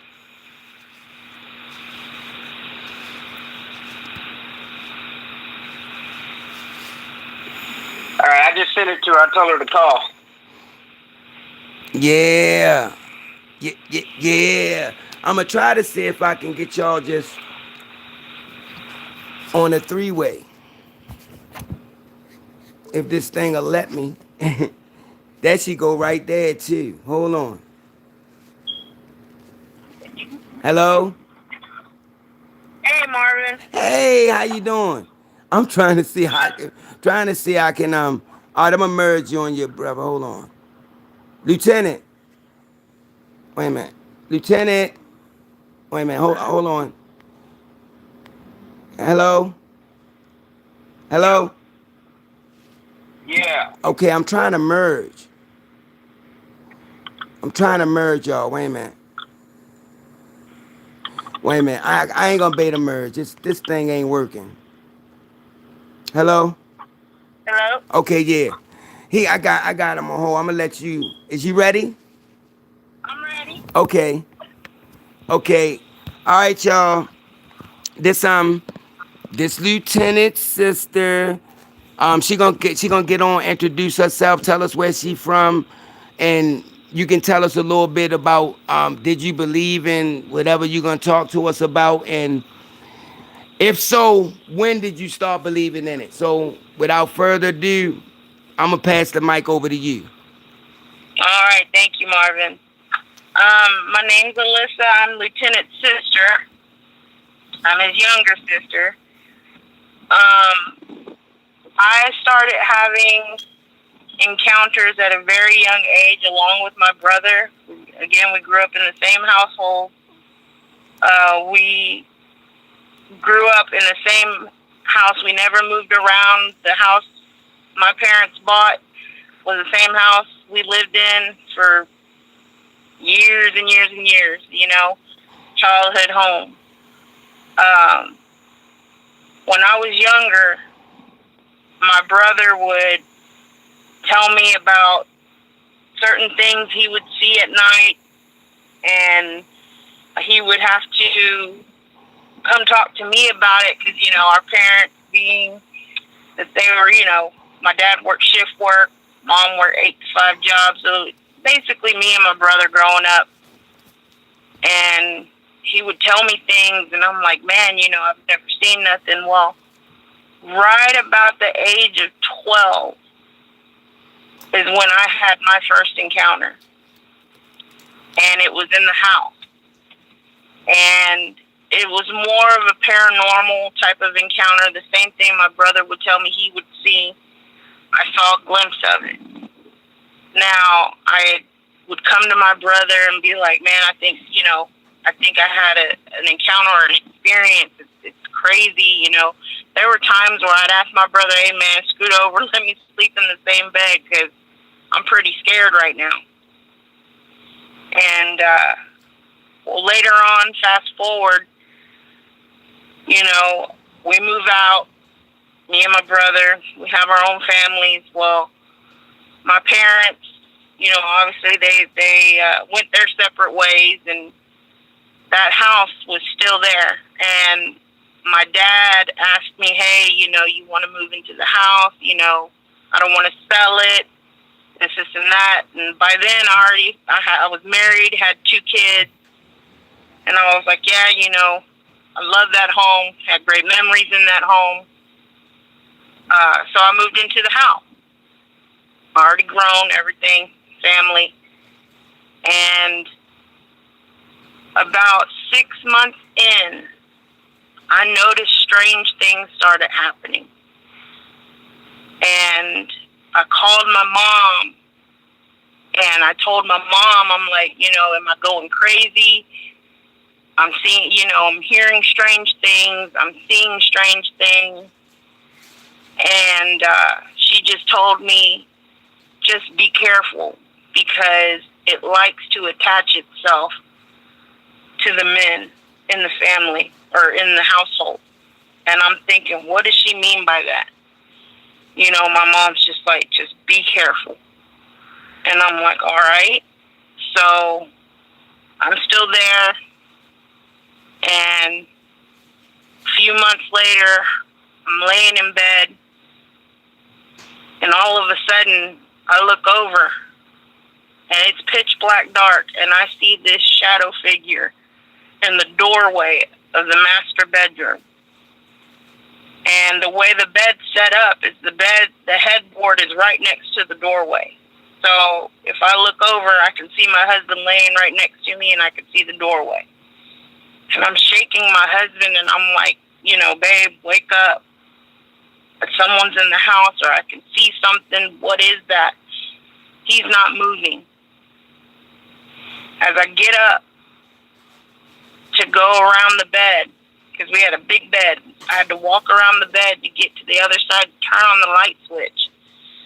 Because I'm like, this thing, and it's slowly moving towards me, and I'm like, I'm not going to fear it. I'm going to head on. I'm going to find out what this is. And go to flip the light switch. So as I'm turning to flip the light switch, I look over, and there's my husband standing there, black-eyed, just beaming straight through me. And I'm like, whoa, like just the hair on the back of my neck stood up. And I instantly was like, this isn't my husband. And he looks at me with these dark black eyes just beaming at me. And a big old loud, just demonic voice comes out of him that says, leave me alone. And I instantly just felt just the blood rush out of me. It was horrifying. I click on the light, and I'm back on my side of the bed. But I can't move. And I'm staring at my husband because I'm in the exact same position I was when I saw the shadowy figure. And I'm like, how did I get back in bed? And I'm trying to move, but I can't. I'm completely paralyzed. And I'm trying to speak, can't speak. I'm trying to move my arms. I can't move my arms. I can't even move my head. All I can do is blink. After about a minute or so, I'm able to wiggle my fingers, I'm able to move my leg, and literally my leg is just swaying back and forth because I'm trying to get my husband's attention to wake up, just trying to understand what just happened. Finally, I'm able to completely move, and as I move, I spring up out of bed, and I just have this blood-curdling scream come out of my body that I never knew I could scream that loud. My husband instantly wakes up and is like, what?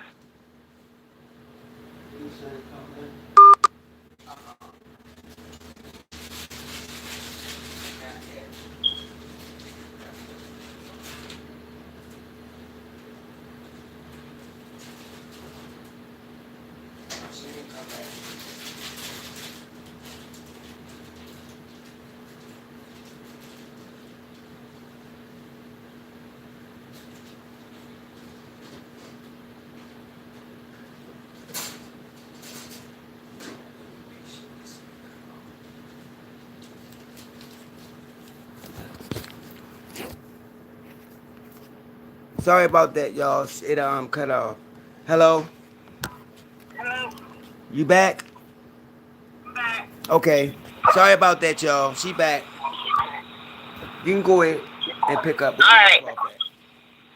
So I let out this blood-curdling scream that I never thought I could ever do in my life.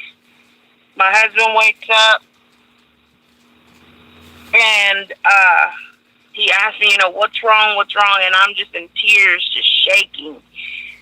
And he's like, tell me what happened, and I told him, this is what happened, and instantly the look on his face was as if he's seen it too. And he was just like, just in shock. After that, I had spoke to a friend of mine, and they were like, hey, here's what you need to do. Get you some holy water, all this and that. And I was like, okay. Put the holy water in a place where, nobody will mess with it. The next day, check the holy water. If it's brown, you have something in that house. If it's not, it was just, tip it off as a bad dream or this and that. Next day, I check that water. It's almost black. And I call the friend. I tell the friend, I was like, what is going on? What is this about? And she goes, I'm sorry to tell you this, but you have something in that house. It's tied to the house. And I call my mom, tell my mom, and she's like, yeah, she goes, exact same thing happened to your dad when y'all were little. And every right now and then, afterward, I told my husband, I said, we got to move. And he goes like, well, this is your childhood home. I thought we were going to stay here for the long haul. I'm like, no, sir, I'm out. So within, I'd say about 3 or 4 months, we bought a house, left, and I haven't had any type of figure try to touch or show itself or bad feeling, anything like that since we left. Now, to this day, I drive by that old house because every right now and then I have to pass it to meet up with a friend or whatever from the old neighborhood. And to this day, when I drive past that house, that same just gut-wrenching feeling just goes right through me, like it's tied to that house. So many bad encounters have happened around that house that I may not have saw as a child, but I sure did experience as an adult.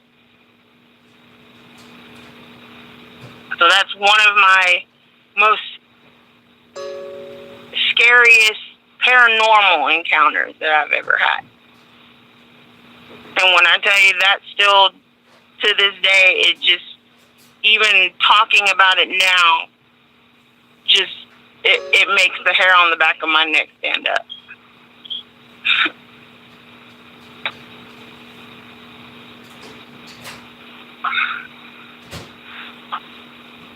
Is you finished?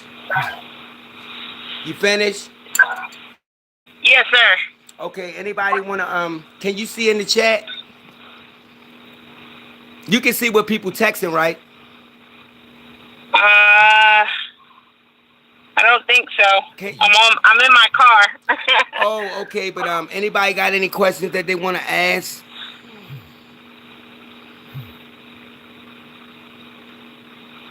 Anybody got any questions they wanna ask Alyssa?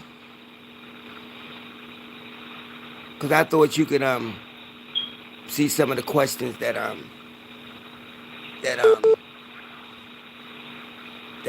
if they wanted to ask you. Wait a minute. They said, did you do research on the house? um. So back then, we've heard stories. I don't know how accurate they are. One of the stories was the previous owners that lived at the house before my parents bought it, and they bought it right before I was born.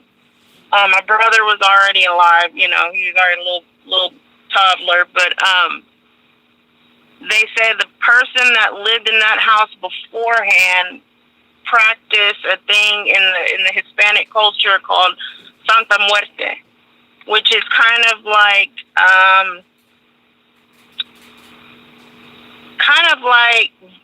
I guess like the New Orleans version of voodoo, but it's the Hispanic version that they practice deep in Mexico.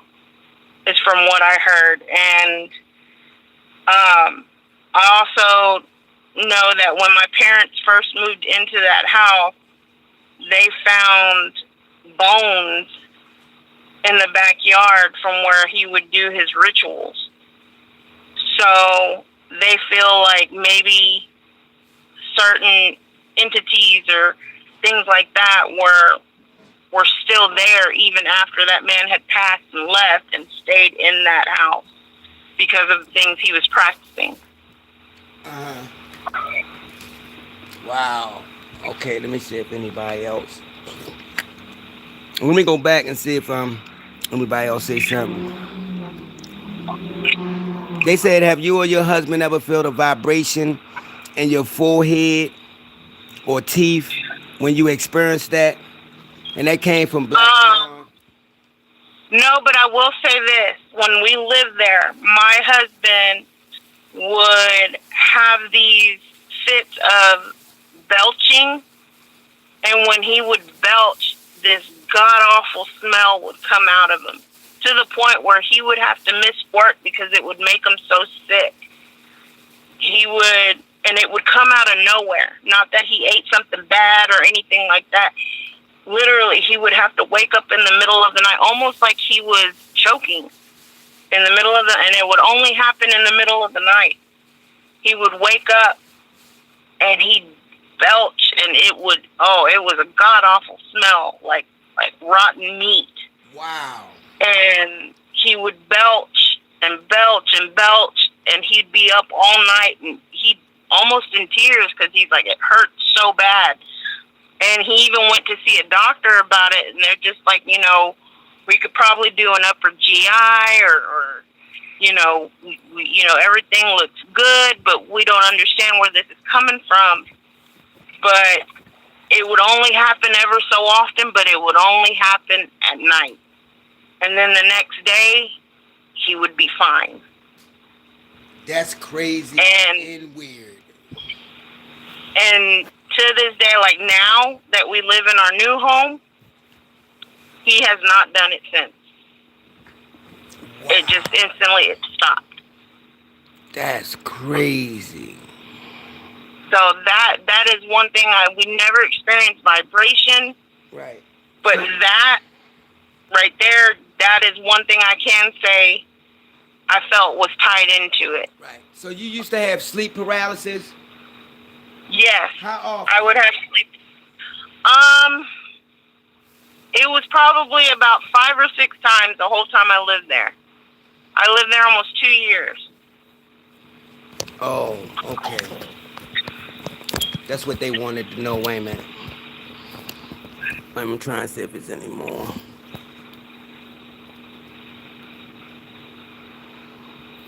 Okay, let me see. Okay, some people, okay, that kind of something don't mess, okay. Um, Wait a minute. Yeah, okay. Trying to see if it's any more in here. If not, then I guess that was it. And man, thank you so much for coming on and sharing that, because Lieutenant did say he was gonna get you to try to come on anyway. Oh yeah, So oh yeah. I've also had encounters in the exact same location where my brother's property is. And man, when I tell you that's a scary feeling. How y'all were talking about earlier, you don't want to encounter that. right. Just seeing something physically coming after you, and knowing you're by yourself, and when he is not over exaggerating when he says there's some strange stuff in that area, because there is. Because I also used to work at that golf course when I was younger, and I'm telling you, I to this day I will not go to my brother's property at night. Sometimes not even during the day. I still get those bad feelings. Right. And I don't blame you. I really don't. I don't blame you at all. I don't blame you at all. Any other questions before she go? Well, I guess that's it. Thank you All right. thank you so much. And if you find anybody, friend or whatever, that had encounter or paranormal stuff, man, please turn them on to us. I will, and thank you for having me on. I love hearing y'all show. It's awesome, amazing. I mean, y'all got something really going here. Thank you so much again. Thank you. Thank you, Marvin. Y'all have a good evening. Okay, you too. Bye-bye. Bye-bye. That was nice. See how people call in? That's what I like.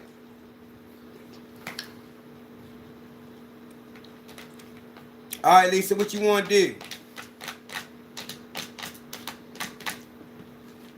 Or what y'all want to do before we all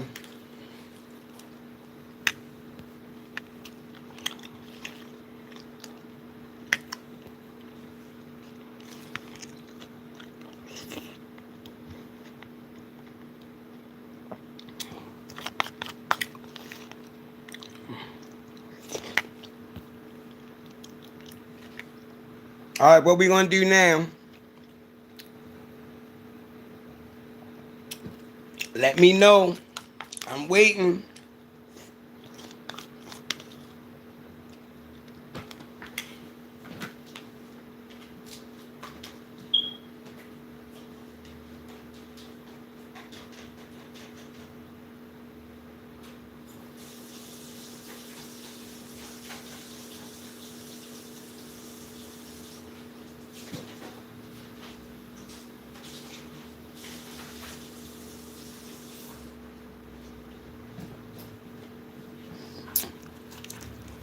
What we gonna do, y'all?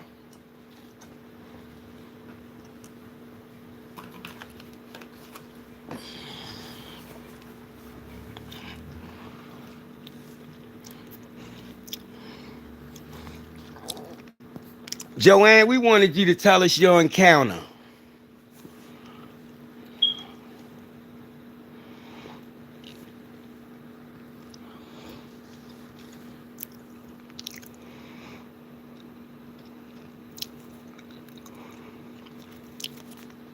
Okay, I will, Lieutenant, if that's what you want me to do.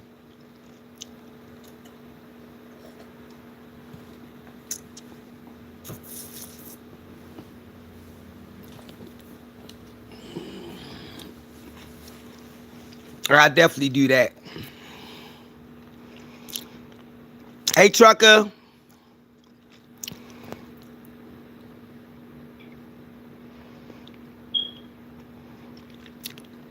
You right, Joanne.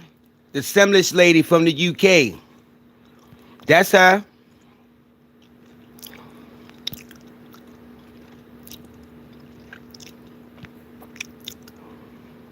Hey, Barbara.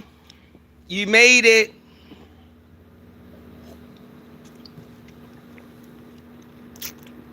It was a good one tonight. Good turnout.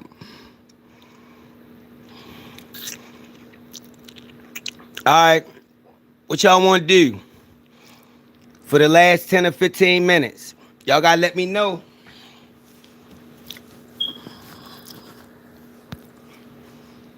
Tatty tat tat tat.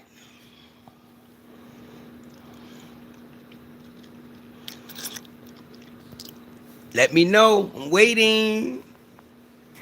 I'm waiting.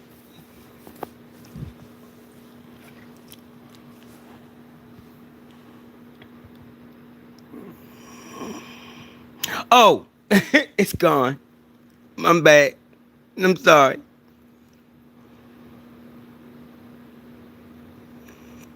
Y'all ready? Put up a 1, y'all. Encounter time. It's a few people on here, so put up a 1. It's encounter time. Come on, let's go. If y'all ready for it, I'm ready for it. Put up a 1.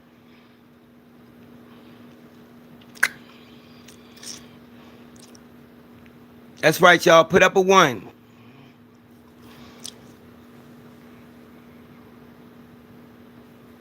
All right. These all up. Put them up. That's what I'm talking about. That's what I'm talking about. That's the love. That's why I love it. That's why I love these pack members, man. All right, y'all. As y'all know, anonymity means a lot to me. And if y'all can remember when I told y'all that encounter about the eyewitness had encounter in multiple states, every state that she went in, we're going to take it back. And we're going to take it to the beginning of where it all started at. With this eyewitness. So without further ado, let's jump right into this encounter. All right, this encounter right here, it happened in Missouri. Now, my eyewitness said her and her husband decided to go camping. So that's what they did. They went camping. They found a spot that wasn't too far from this, like a body of water, like a little small lake. So they made camp. They set up their camp and everything, their tent and everything. And now, mind you, it was still daytime. So when they set everything up, the wife said, "Come on, let's walk down here, to this lake." So that's what they do. They walk down there to this lake. They get down there to this lake. She said it was just like a kid. She would pick up a rock, throw it in the water, and let it skip. Skip in the water. So she kept doing that for a while. They sat down there, and they was talking, and he said, "Well, I'm ready to go back up." So she said, "Go ahead. I'll be up right behind you." So he go back up to the camp area where they was camped at. So she said she stayed down there and continued to throw rocks in the water. So after about 10 more minutes after being down there, she said she had got bored, so she decided to just head back on up and go back to the campsite where they was at. So she said she was walking up. And as she was walking up, she said she hears something. to her left. When she looked, she don't see nothing though. But she say she clearly heard something. So she brushed it off and continued to walk back up to camp. She say she get up, back up there to where they was camping at. And she goes over there and they had these little fold up chairs that, they had set out there and they was sitting down. And so the husband was facing, you could say, the east, and she was facing the west side, if you had to say direction. So it's sitting there. So the husband say something caught his attention about 25 yards up in the tree line. And that would be facing behind his wife. So he looked. Now he say he see a dark figure, but it's behind the tree. And he only see the head of this thing. It's just peeking. He said at first he didn't say nothing to his wife because he didn't want to alarm her. But he kept focusing his attention on that figure, watching from behind that tree. That's when she say, "What are you looking at? Why are you daydreaming?" She turns around, but she don't see nothing. So she said, "What are you looking at? Why are you staring up over there?" He said, "Don't look. But it's something up in the tree line looking at you." Now she like, "Looking at me? What do you mean?" He said, "Don't turn around." So she stood up and she turned around anyway. That's when they both see this dark figure take off running. Starts running through the tree line. They can hear, the leaves, sticks, crack, crack, and they hear all that kinds of sounds. So she was like, "Well, what was it? What was it? What is it?" He said, "I don't know what it is. I just know it's dark." She said, well, what do you think it is? Because she don't know. So she said, "Well, I'm going to walk up there." He like, no, we're not walking up there. She said, "Come on, walk me up there. I want to see what it is." Now, mind you, whatever made her walk up there, she don't even know. She said she was curious. But she said by this thing had ran off, she didn't have nothing to worry about. That's what made her really walk up there. So they walks up there. They go by the tree where they see this thing running from. When they get there, they smell a foul odor. My God, what is that smell? They smell a foul odor that they never smelled before. And it's lingering in the air. It's literally lingering in the air. So they walks back down. It was an interruption, y'all, apologize. So they walks back down to their campsite. When they get back down to the campsite, they sit down again. And she said, "I don't know what that was, and I don't want to stay here for the 3 days that we're going to be here." So he said, "Well, maybe it was some kind of animal." She said, "That wasn't no animal because it was running." So he talked her into staying. So she brushes it off. They sits out there and they talk, but she can't get what she saw off her mind. Nighttime fall. They goes in the tent. They gets in there and they talk for a while. Husband goes to sleep. She can't sleep because she's uneasy now. She said she was sitting up reading a book. You know, she had a little battery lamp in there. She's sitting up reading a book. She said while she reading her book, she hears something outside walking around. Boom, boom, boom, boom. And it stopped.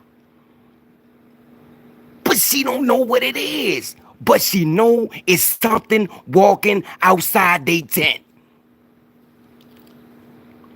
She listen. She don't wake the husband up at this time. The footsteps start again. Boom, boom, boom, boom. And they stop. When they stop this time, she say she can hear what sounded like to her was a growl. And she said it was real low, but she can hear it. She said a few more seconds passed, and the footsteps starts back up one more time. Boom, boom, boom, boom. And they stop. This time, she hear heavy breathing. And she said it's coming from behind her. Now she's really scared. She said, and this thing, whatever it was outside that tent, was breathing heavy. That's when she hear that sound again. And she taps her husband. She taps her husband. Tat, tat, tat, tat, tat. Baby, baby, baby, baby, baby. Get up, get up. She said when she did that, that's when this thing hit the tent and it hit the back of her head. Like, pow. When he wakes up, she said that's when this thing takes off running. And it's running through the tree line and she can hear it. She say he wakes up still half asleep. She say, get up, it's something outside, it's something outside, it's something running away from our tent. He gets himself together. He woke up, he say, what's wrong? Something was outside our tent. So he gets up and he goes outside and he looks around and he tells her, baby, it's nothing out here. I don't see anything. So she said, I'm telling you, it was something out there. So she said, well, if it was, it might have was a small animal, a raccoon or something. She said, no, that was too heavy to be some raccoon. So he comes back in. He winds up falling asleep again. She don't go to sleep because she still is that, her body's still she unease. She's scared now. She said the next day come, they gets up, you know, they eats and everything, fix breakfast, and they sit. They sit for a while, and then she walks back down to that body of water, that lake. Now, mind you, she know it was something circling that tent. Now, she down there throwing rocks in the water again. Now listen, she said that this body of water, this little lake wasn't that big. So she can clearly see on the other side. So she say while she throwing these rocks in the water, something grabs her attention. And she looks. And when she look on the other side, she said it was kind of like a bushy area. And she see this dark figure go down behind that bush over there. And she said to herself, what the? So she leaves. She goes back up to the camp. She tells her husband. He keep telling her, I'm telling you, it's probably a small animal. She said, that's not no small animal. I want to leave. He talks her in the stand again. She said later that night, they were sitting out, around a little fire that they made. And she say she hears something in the brush behind her. And she tell him, listen, do you hear that? He said, it's probably a small animal. It's probably a small animal. She said, that's not no small animal. She said, that's when this wind start to blow. A little light breeze blow, and they smell that foul odor again. She keep telling him it's something out there. Because she keep getting this feeling. But he keep trying to tell her that it's a small animal. Now, mind you, this when everything kicks in. She say she's sitting there. And she can hear it clear as day. That's when she hear whatever is in those bushes speaks to her. And it say, I'm watching you.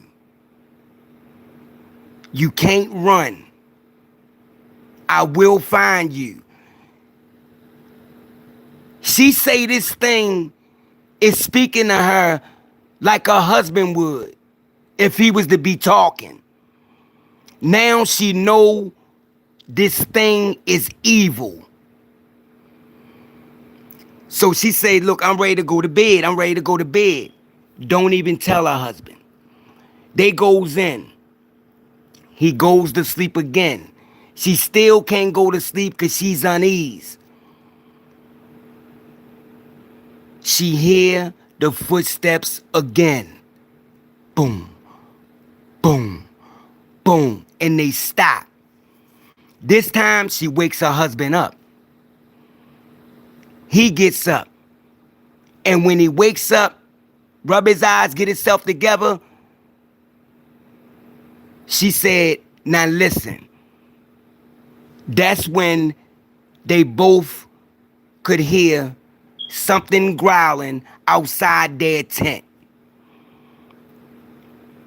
That's when he reached into this small bag he had and pulled out a gun. She said, all this time you had a gun and you didn't tell me. So he's sitting there. They both listening now. That's when she say, this thing speaks to her again. And these are her exact words. She say this thing say, and she say she don't know how this thing knew, but it said, a gun won't help you. Now this, it just F my head up when she said this thing said that. She said she don't know how it knew, but those are the words that it spoke to her. So she's sitting there in the daze. And he asks her, is you all right, baby? You all right? That's when they say this thing, it's like it took a leap because they heard a loud thump, boom. And they said this thing run through the tree line. When it's running through the tree line, he goes out. He goes out, he don't see nothing. She tells him that night, look, I'm not staying here another night. When daybreak come, we packing up and we leaving. And when daybreak came, they packed up, they left. Now, mind you, I'm going to stop right there because her encounters go from state to state that she lived in. You know, And our story just incredible. So on the next one, I'm gonna give y'all the rest of her encounter.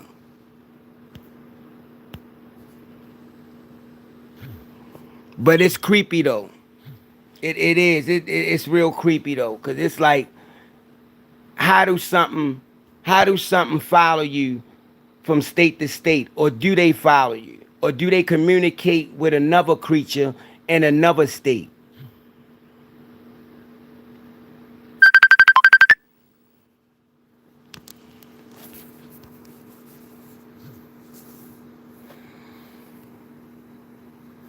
Answer the fucking phone. All right, y'all. So I'ma shut this down and upload this, and I'ma see y'all on the next live. See you, Lieutenant. See you, Barbara. See you, Mud Cricket. See you, Dory. Good night, everybody.